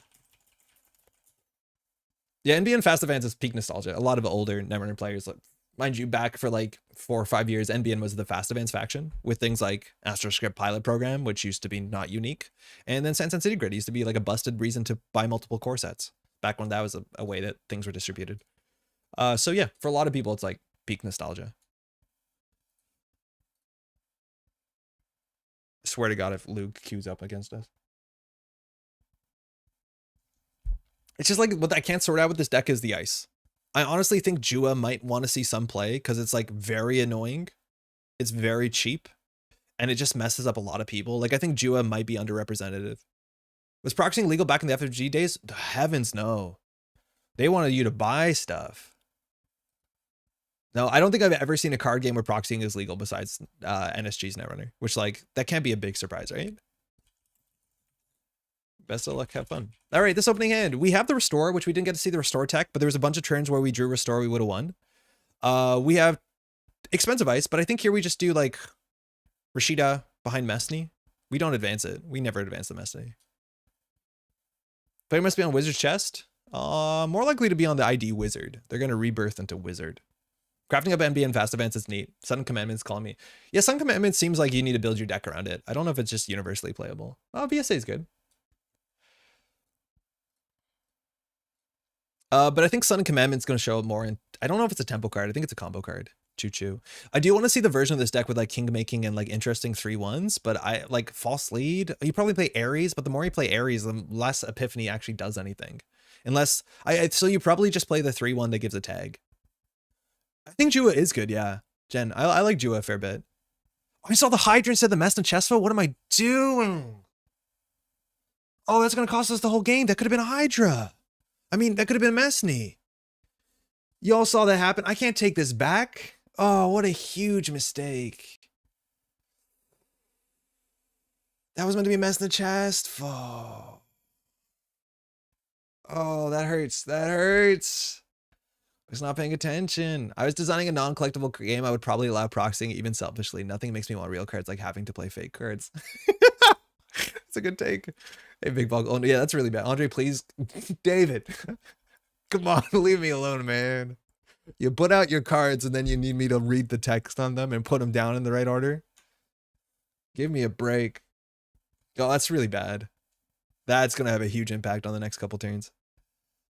Imagine we got Rashida and they lost 3 credits on turn 1. They're going R&D here. They can't steal Bologna. They're not setting up. We need to top deck a hedge fund as soon as possible. We got an Epiphany trigger. This is the problem with Epiphany. Do I just hit the button and hope it works out? Yeah, yo, Epiphany counter. I don't think I just hit the button. Like, it's hard to tell. Do you want to hit the button? Do you want to keep it for like a combo tempo play? Obviously, we don't have a tempo play in sight, so we just have to hit it. Buy 3 players worth of boxes for 1 player. Yeah. For what it's worth, FFG doesn't do that anymore. So keep that in mind. FFG also figured out a better way to do it. But yeah, I don't like it. Oh, they're on 0 credits. That's rough. That's good. I'm hitting the button. I don't care. Find me a Rashida. But where am I going to put the Rashida, Andre? Andre, where are you going to put the Rashida? What a winner. What an absolute winner. It only took them like a decade? Yeah, that's good. You didn't think it would happen, did you? Okay, they're not going to run R&D because we put ice there. Behind Mesny? Yeah. Yeah, the one in our hand. Ah, this is really bad. Server 2 Mesny? Oh, shit. Yeah, that was actually fine. Yeah, we could have put it there and installed the Mesny. I think you're right. But I don't think we want to make our server Mesny Hydra. I think now we have to commit to Pink Hydra because we're like in the ballpark of maybe affording that. Mesny Hydra is a messed up server. Like we would just overinstall the Hydra, let's be honest. That's probably correct. Do y'all remember? Oh, man. Thank you, Rahi. What's behind the... It's Restore into Rashida. Oh, we didn't even have to ice R&D.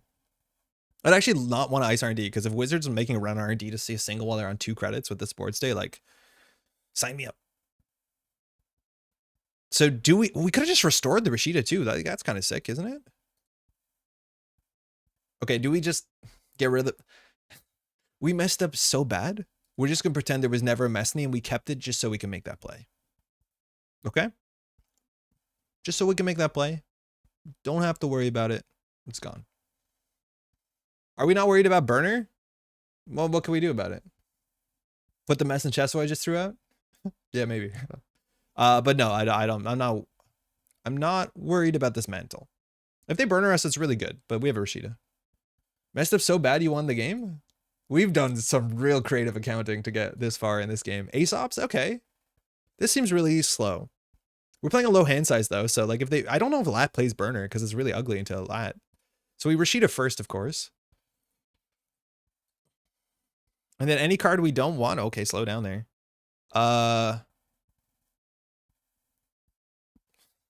Like this is where you throw out a remastered edition so you can... like you can throw out a Bologna just to restore the Bologna.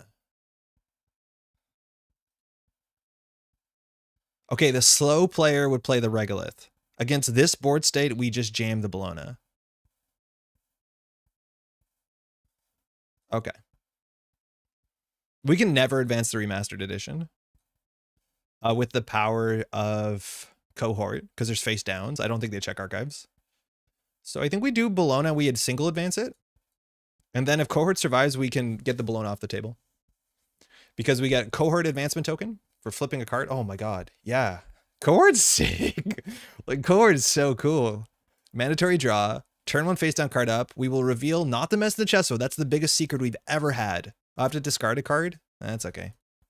Get some points. We did not have to score that out. It actually might have been better to wait and hedge fund. Because we're losing the Cohort. Yeah, we shouldn't have done that. I got too excited. That's on me. That's on me. How much influence? 2. Seems fair. Like, compare this to the neutral one that costs 2 to res and it's like 1 to trash. It's just like draw a card. Yeah, they have to trash this. Yeah, 2 is like, you can see it out of action.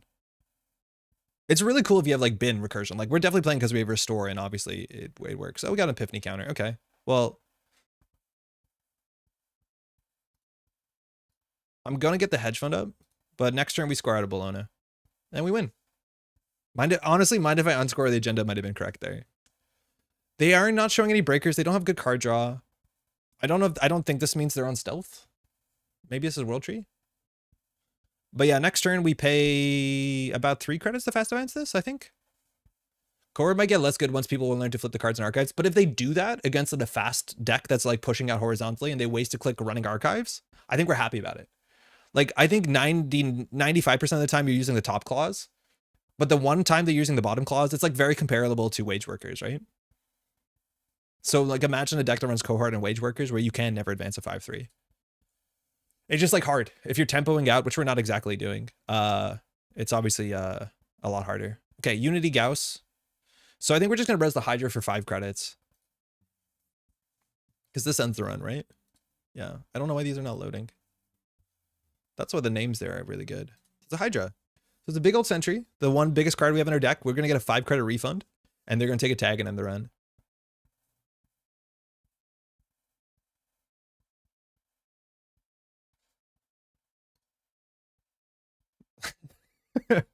They're stealthy breakers, yeah, for their mental.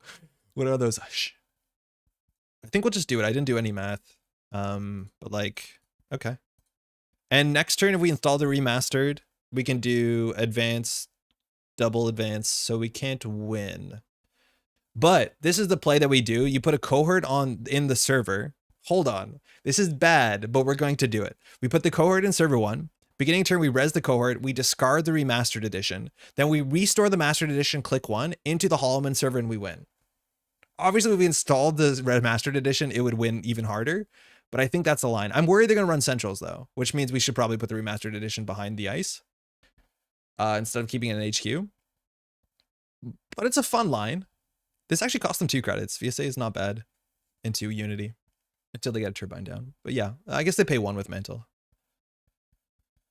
Or they can just go tag me, which like costs them technically the same if they're not planning to use the mantle. Click the Epiphany button for the slot machine win. Oh, that's a good point, actually. Yeah, we could just hit the Epiphany button. Yeah, there's still, what is it? 6 agendas and 31. Hitting the button seems right. Does the deck have tag punishment? No, not outside Starlit Night. It's just like kind of hard to build an NBN agenda suite that doesn't say the word tag on it incidentally. Do you want to break? I believe you only boosted. Yeah, I think that might be a newer player.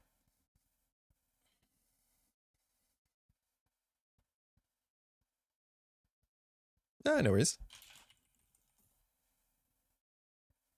Just one more credit. The alt thing, text on things is a nice addition. Yo, Alex, I feel like it's been a while. Maybe it hasn't. How you doing? Yeah, it's a Cyberfeeder plugin. It's super useful. Oh, excuse me, that's now on me.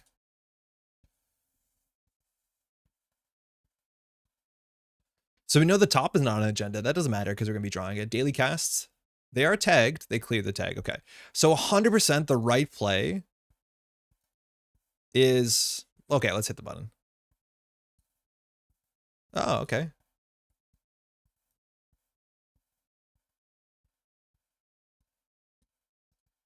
I mean, that does seem absurd now that you see it happen. Good game. That did seem wild. Thanks for the game, eh?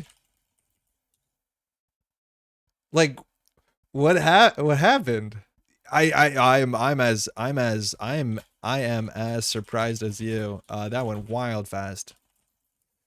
They did like the way that they managed their economy, they did like have to take a whole turn off clicking for credits. Like it's obviously slowed them down, and that's because mostly on turn 1 they installed a lily pad going down to 1 credit. Like it's really hard to recover from that.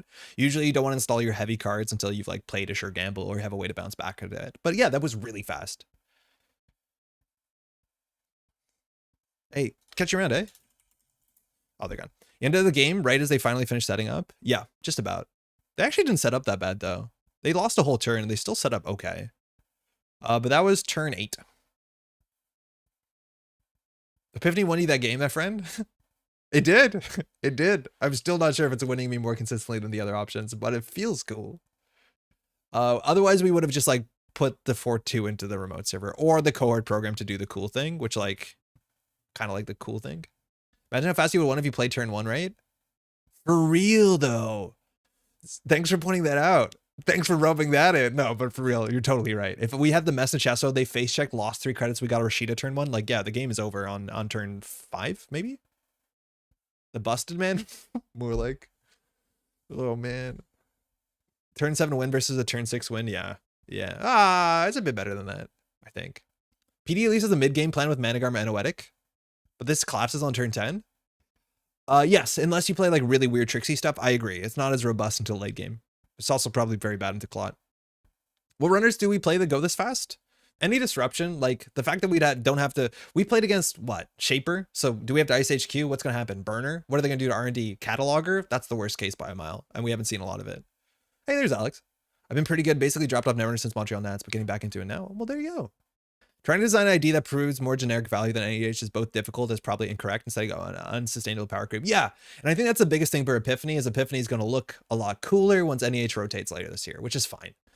But I'm speaking as like a, you know, competitive Netrunner, organized play stuff, I'd probably play. But at some point, you're right. I don't think you need to build a better ID than NEH. Let's go. Werewolf mode activated. This hand's bad. This hand is good. NEH has 20 influence. You're doing some spin doctor math there, right? Yeah, I could see you. I could see that. So sometimes it's bad to put 2 things on the table. Code gate on the inside, not the best place to put it. Onacom, let's see a dirty laundry. Hedge fund, cool. That means that this is a Rashida.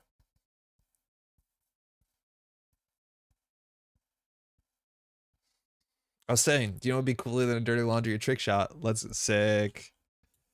I think things are gonna be bad for us. Do you think Arizon's gonna run federal fundraising? Hey, we got our token. Lose Defender fundraising. That's fine. You trash 2 things. That's what you wanted to do anyways. We get a Rashida though. It's fine. Crypt Kit. Scary. NBN still rocking a spin tax on other factions. We're getting to the Mavirus tax world. We're not playing Mavirus, mind you, in this deck. But this is our first iteration. Holo Men are here. The Holo Men. Now, unfortunately, ping on the outside, not good. But we have the Restore Cohort combo. So the question is, what are we icing up? We probably put the Cohort in server 1. Then we put this in a new remote server, and we put that in server 3. And so we can fast advance out this remastered edition as long as both of these cards survive. Which, if Arzon... If you could tell me what's there, that helps with the ID. Thanks. So Cataloger is very strong. That's going to be a problem for us. We have no shuffle effects. Ew. But we can still fast advance from here. It's convoluted, but we can fast advance. And Arzon is going fast at the sake of, like, he probably has to top deck a Spark of Inspiration to have a game. Whoa. Okay, so check this out. Cohort, this is what the deck wants to do. Start a turn, mandatory Cohort. Trash the remastered edition. Then we restore the remastered edition into server 3. We res this. We pay 3 on it. We advance. We are bankrupt, but we did the cool thing. It's neat. He needs to trash the Cohort here. Yeah, it's cute. And we also have restores in the deck just so, like, if the Holo Man go down, we can actually, like, fast advance by restoring Holo Man click 1. Because no cards have hit the table or, like, never advanced the Holo Man. I think it's neat. I think it's kind of cool. The Cohort, unfortunately, is, like, the best tool we have for it. Yeah, you have to trash this and we're going to lose the Cohort too. You have to trash the Cohort here. How's that for a trick shot? Yeah, right? Trick shot's so good in this matchup like this. Oh, you left the Cohort. That's our best card. You need to trash this. This card is really good. What are we getting rid of? Probably the Vlad Grid, let's be honest. Vlad Grid with remastered is okay. Because you can make, not that. Oh, we have a Rel. I forgot about that. Holo Man's a wild card for enabling strategy. Yeah, it is. I do think Epiphany is boosted a bit comparatively via low trash cost. Must trash assets and upgrades. Holo Man Cohort, yeah. It's just like, I wish that when I played against my opponent, they said, I don't want to trash that because of Epiphany. Because I feel like I can't tell if they're playing a certain way or they're playing around Epiphany. And you don't know what you're leaving on the table or what you're not leaving on the table. I think we'll see a breaker soon. We need to get our money up. I don't want to do credit hedge fund. Oh, wait, we have Epiphany. That's a shame. We definitely could have Epiphany there for tempo. I didn't trash the FF turn 1 because of Epiphany. Yep, that tracks. I do think, though, the way that you played specifically, it seemed like you're playing to batch trash, which is correct.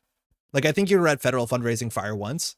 I think that's actually kind of a thing. It's like, there's no cards on the table that you have to run and trash. Okay, that's a problem.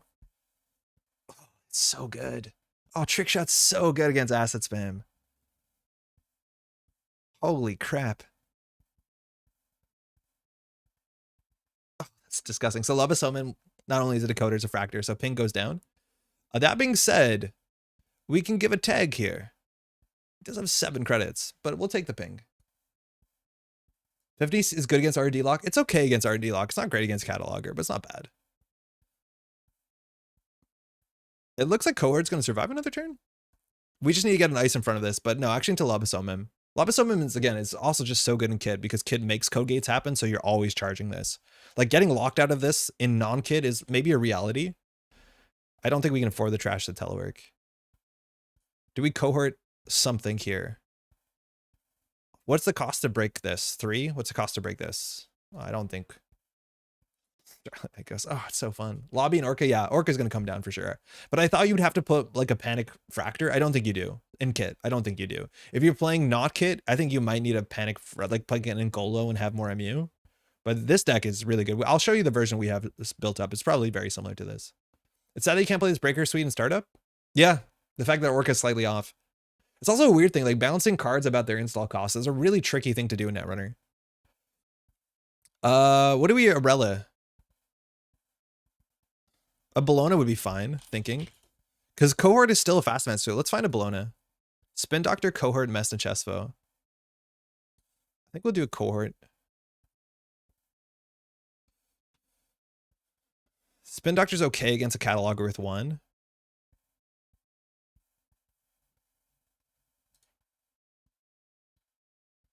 Epiphany's basically just a slot machine. Reprint. I don't want to click for credit because we have 2 cohorts on the table. But spin doctoring before the cohort seems valuable. We've seen now 2 trick shots, so I'm at the point where like icing R&D seems kind of like a moot point. Because we res a Starlit Knight for 5 and Arizon breaks for less than that. So it seems bad. I think we do click for credit though, unfortunately. Bummer. Another slightly tricky thing about Epiphany is the Seder Laboratories problem. Sometimes the value it provides is invisible. Influence runners plays as to avoid the triggering ID. Yeah, I think supposedly that's a new... Oh, Jesus, Miss Bones. I think that's a Nuvum thing too, abstractly. But like, it's also very hard to figure out what your opponent's doing. Like when he saw the top of the deck, which now we didn't. Shuffle. Okay.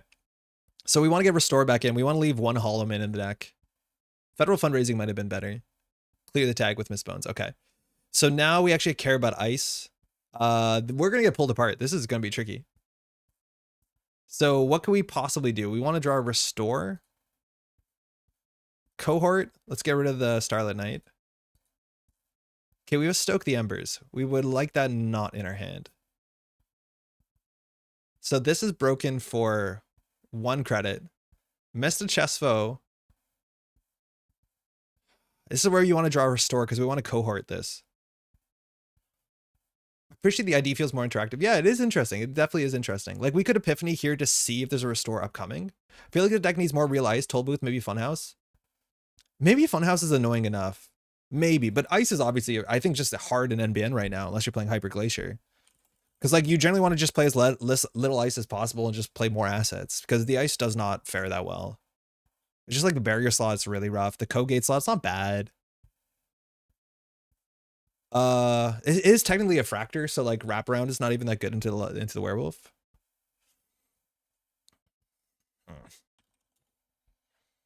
No thanks to you.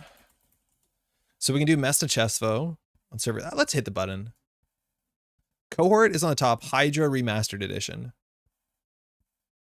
So we could put the Remastered Edition in there. Yeah, okay.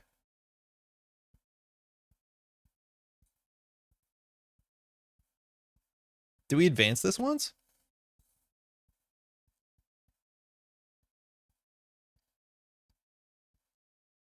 What does this cost to break? 3, technically 4. But it costs us all our money to res it. This seems fine. You don't know what this is. Arizona hasn't got points yet. Thinking on your turn is not a good start. And now Cohort actually threatens the Fast Advance Remastered Edition. You could catalog here if you want. We're going to catalog. So we knew the next 2. So we know that there's a I'm glad we took the agenda out, mind you, against... Whoa, that was cool. We took the agenda out against Cataloger. So we know it's Cohort into Hydra into 2 unknown. So if Arizona runs back, he doesn't have Bologna credits. Yo, Cohort. This is sick. Mandatory draw Cohort. Turn 1 face up. So we'll reveal Starlit Knight. We get advancement on the Remastered Edition. Triple advance, we're on game point. We can res the Arella. Advance. Score. So we can install the Cohort Guidance Program. Or we can get a Mesta Chestfo with an advancement on it. This looks like we don't have it in hand, which is kind of sick. Okay. We can fast advance a Bologna? This is the Corb Mulch Shell, just needs a catchy name. I wish the restores were like more consistent. Like it's such a cool play, but obviously like just draw it. It's just this thing needs to go. Like this thing is giving us so much value. It might have been right to put the Mesta Chesto here. Because clearly there's no agendas there. Threw out a Spark. So Arizona might have the Orca in hand or another Spark in hand. Okay. I think we'll throw out the agenda because we're looking for a restore. Because Stoke the Embers, if we hit the restore with a Stoke the Embers, we actually can fast advance. Oh, there was a Hydra, Bologna under the Hydra. Because now if we get the restore, the Stoke the Embers hits the table, it gets an advancement on itself. So we actually can win, I think, if we draw a restore with this. I think we have enough clicks to draw a restore. Oh, if we had a restore there, I think we actually win. Because you restore this for click 2, it gets an advancement. We advance it once, we remastered. Yeah, restore fast advance with this is actually kind of cool.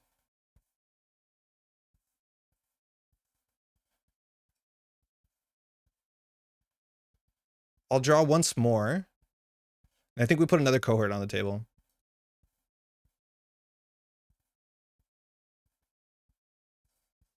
This deck is popular. I imagine people prioritize cohort much more, which makes the plays interesting. Cohort seems core to making this work. Yep.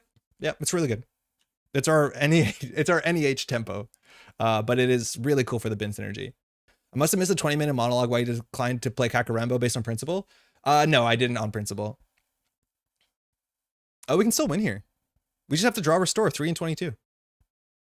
I didn't play Kakarembo because there's a lot of influence and it's harder to play.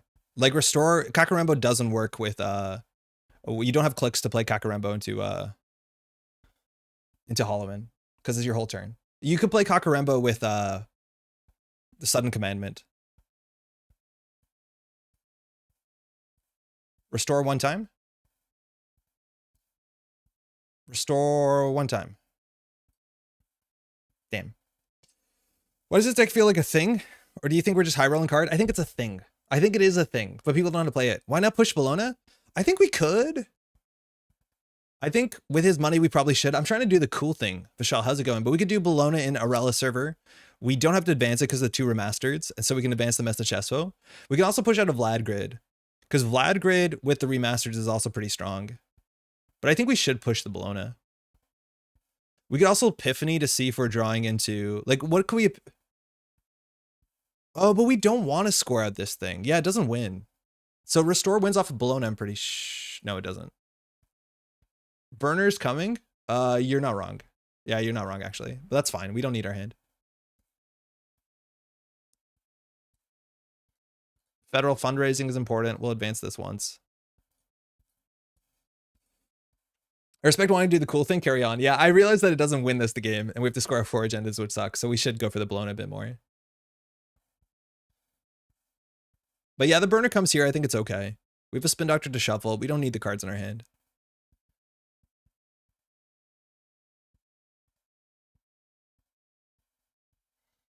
This federal fundraising could have been a Vlad Grid. What can we do with the Vlad Grid? Credit. Run. Okay. What's the math here? Arella's only one scored, sorry. So this is res for 5.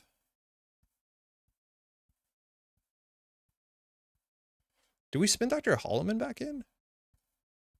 We res this no matter what.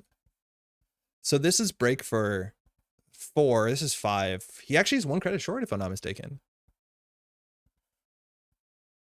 I am mistaken. Oh, it's 1 for 2. I thought it was 2 for 2. Ooh, this card's good. It's okay. We're gonna get with Kakarembo not taking off. This is credit perfect. It would have amounted to 5 tokens for 5 clicks. For 3 clicks? What would it, David? So Rella probably goes down with Miss Bones, right? Not that we need it because we're trying to win. Okay, so we gotta think. How do we get out of here? We want to score the Beelin archives. So if we restore the Bologna, that's click 1. Then we need to Epiphany a Holo Man. We'll be on only 5 credits. So we restore a Bologna, we're down to 4. We Epiphany a Holo Man. We need to spend 6 for that, so we can't. Yeah. That's tricky. Kronk pull the lever? Yeah, we'll start with Cohort here. I think we need to get the Vlad in. Cohort Guidance Program. Because you can even like use Cohort for this. So trash 1 card. We'll get rid of the Regolith. Nah, we can't do Hydra. Regolith, we can put in remotes. There's a Holo Man, actually. That's interesting. Look at the top 3 of R&D. Wait, do we have it? Do we have it?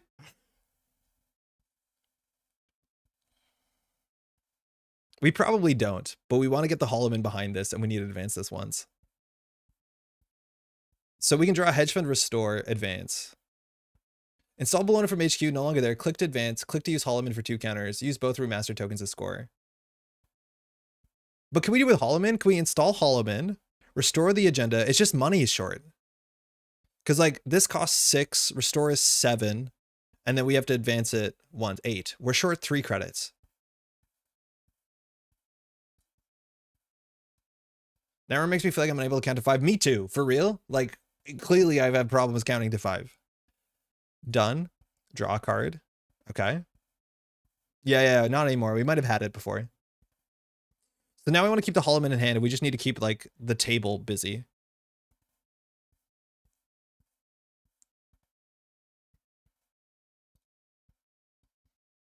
A burner here would suck. A burner here would be really bad. Oh, we had Epiphany. We shouldn't have installed the Spin Doctor. We should have installed the Rashida with Epiphany.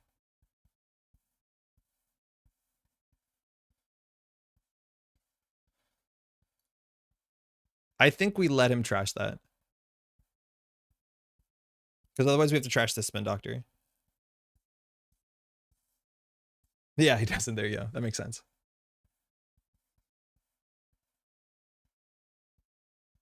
It might have been better to advance. If we lose the Holo Man, we're in a bad spot.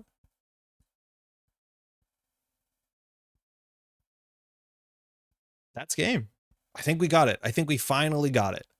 There's probably like 7 different ways to score out here. We're just going to go for the direct one. I'm kidding. We're going to go for the massively indirect one. We're going to go for the incredibly indirect one. We're going to use Cohort to advance a Vladisibirsk city grid. We're then going to install the Bologna with Restore. That is going to leave us... Wait, how much does this cost? No. How big is this Beal? Okay, I'm not going to do it because it's 11:30 and my mind is melting, but we could definitely like cohort on the Vlad grid to do something super unintuitive. So we'll cohort to draw the Rashida. Look at the top 3. Let's just bottom that. Done. Draw a card. So unfortunately, we don't get the full text of Restore, but we can restore an agenda. So restore the Bologna that's been in the bin, server 3. We'll install the Holo Man, so Holo Man only gives you a couple advancements. We'll res.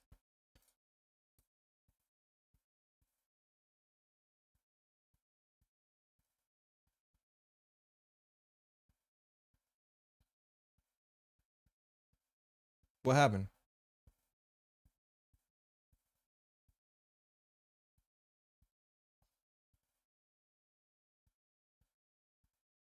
Andre, please. I honestly don't know what happened.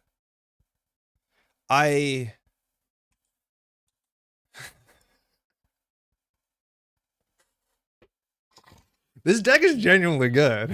I think this deck is something. I just don't think we're the pilot for it, because counting the 5 is hard. Holo Man's a click. Cohort's second ability? Yeah, but it wasn't on the table. If we cohorted second ability, we could get Vlad with an advancement. Yeah, Cohort's second ability was right. But I think we have a money issue. Thinking if I can salvage this. Hey, Luis. Salvage this. So undo? Yeah, maybe. Yeah, most likely. Okay, I don't... No pet.exe. Human error is beautiful. Okay. How much money do we have? If we cohort, we can advance the Vlad grid. I'm gonna need a minute. Holo Man's caveat text applies to itself. I totally recognize that. I didn't think we were gonna get 3 advancements. I just keep forgetting it's a damn click. Because you can't do restore, install Holo Man, advance Holo Man this. I know it counts itself, unless you restore it, which would have been sick. So instead of we cohort on top of the Vlad grid, which mind you, imagine this was a Sansen. What are we doing to ourselves? Ask the dude run out of money. Okay, cohort advance the Vlad grid. We're on 8 credits. We have to restore the Bologna, we're on 7 credits. We have to install the Holo Man, we're on 5 credits. We go down to 1 credit. That's really bad. That seems too expensive. I don't think you need the Holo Man. Yeah, we don't need the Holo Man. Right? Because the other option is, I'm just going to play on vibes. We're just going to play on vibes. Clearly, vibes. We'll flip up the Bologna, why the hell not, you know?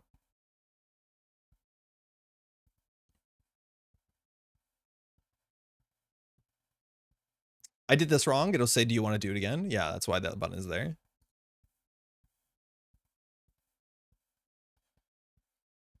Cohort Vlad, install Bologna, advanced Vlad. Yeah, it was so easy. The Holo Man is like the worst card in the deck.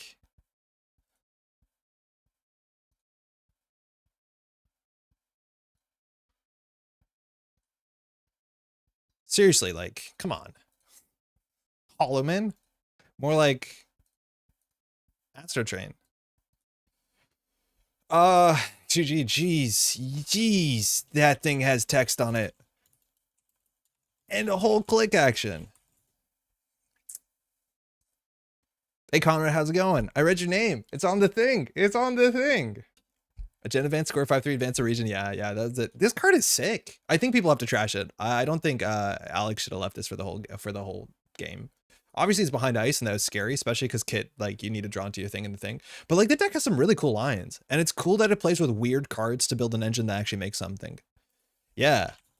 Seems cool. Any chance Metropole Grid has a P.O. box? Ken, I don't.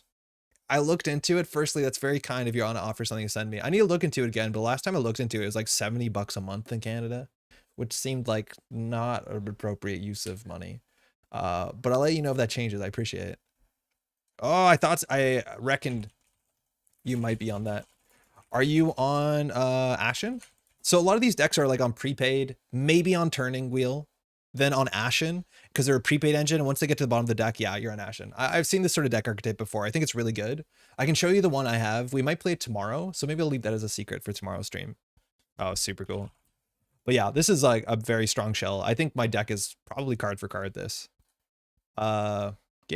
Oof, yeah, I know. It's really bad. Canada Post PO boxes are incredibly expensive. It's I wish it was cheaper. I need to hit the burners. I was safe against them. Well, you could have burnered the restore. That was the only card I needed from hand. Yeah, I don't think the Relas are worth anything. I think Vlad and Sansen actually do make sense in the deck, but I don't think the Rela is worth anything because there's actually there's no combos in this deck with the Rela. That makes sense. With 4 Epiphany counters at the end of the game, it doesn't feel like the ID did something. It definitely did. It definitely did. We used the ability to dodge a cataloger to get the agenda that we scored out. The reason why we didn't hit this is because we just were short money the turn before. And we were federal fundraising only on 2 turns. The ability is a lot stronger with the federal fundraising. Rela cries to Hermes. I agree. But it unhermeses. That's the way that you have to think about it. I learned that from London's deck. Thanks for gaming. I do think, yeah, a well-timed burner is going to be a problem. Okay, that's it for the stream. That was really fun. Honestly, really fun. Holo Man is a wild card, that's for sure. I think the op stuff is a bit messed up and people are going to be upset about it, and rightfully so. I don't think people want to play into that deck, but that deck is really good, and there's no way I'm showing you the better version of it. Are you going to see people at AMT, OTK people, and PE with Holo Man? Yep. 100%. Are you going to see people, OTK people, in op? Yep, 100%. But it's cool. It lets you do cool stuff. It's just kind of wild that the things that it does best with are recursion-based stuff like Restore and Cohort, as much as Cohort is just like kind of fun. We'll be back tomorrow, mind you. It's our last day of the 5-day stream. It was fun catching up briefly. Stay well. Thank you, David. Appreciate you dropping in and making fun of me. But like really good with the set, huh? I want to thank a lot of people, mind you. A bunch of those names you might have heard when I read the whole damn card out on both sides as a joke are actually names here, and that's incredibly appreciated. We're supported on Patreon. We've been streaming now a lot this week. I got a lot of time to play with a new set, which is fantastic. We'll be back tomorrow around 10, 11 in the morning, my time, to stream for another 4 or 5 hours. Probably going to play some Shaper stuff, maybe whatever we want at the end. If you want to support the channel, that seems interesting, you like Netrunner content, you think this is a valuable thing to have, you can find a link below. And mind you, these are not all the names. These are just Sure Gamble Degree Mill patrons. We have a lot of Daily Cast patrons, and all the support is incredibly appreciated. It makes stuff like this happen. So thanks so much. I think that's it. Hopefully your Rebellion Without Rehearsal has been fun. It's been fun. It's such a strange set. Like, it's really hard to tell what it wants you to do. And there's like some really mean stuff in it, but it's figuring the stuff out. And once people start posting deck lists, like, I think people are going to have a lot of fun with it because there's some weird stuff in there. Just figuring out how it works together is definitely the hard part by a mile. I think that's it. Hit the like button. Oh yeah, thank you on that. I should say that at the beginning of the video. If you want to take a second to hit the like on YouTube, it helps a lot. It really does. And if you want to hit the notify button, you'll know when I go live tomorrow because I don't have a set schedule because it's whenever the heck I want usually. Thank you, Sadia. I think that's how you say that. That's mostly it. Oh, you saw the card there. That's funny. I have this set up because we're doing the reviews with Jeff near soon. They'll be out in like a week or so. We do our tier list, but I have all these like cards to fly out. And I think you saw one of them there. Yeah. Anywho, that's all for now. We'll catch you maybe tomorrow. If not, enjoy yourself. Take care.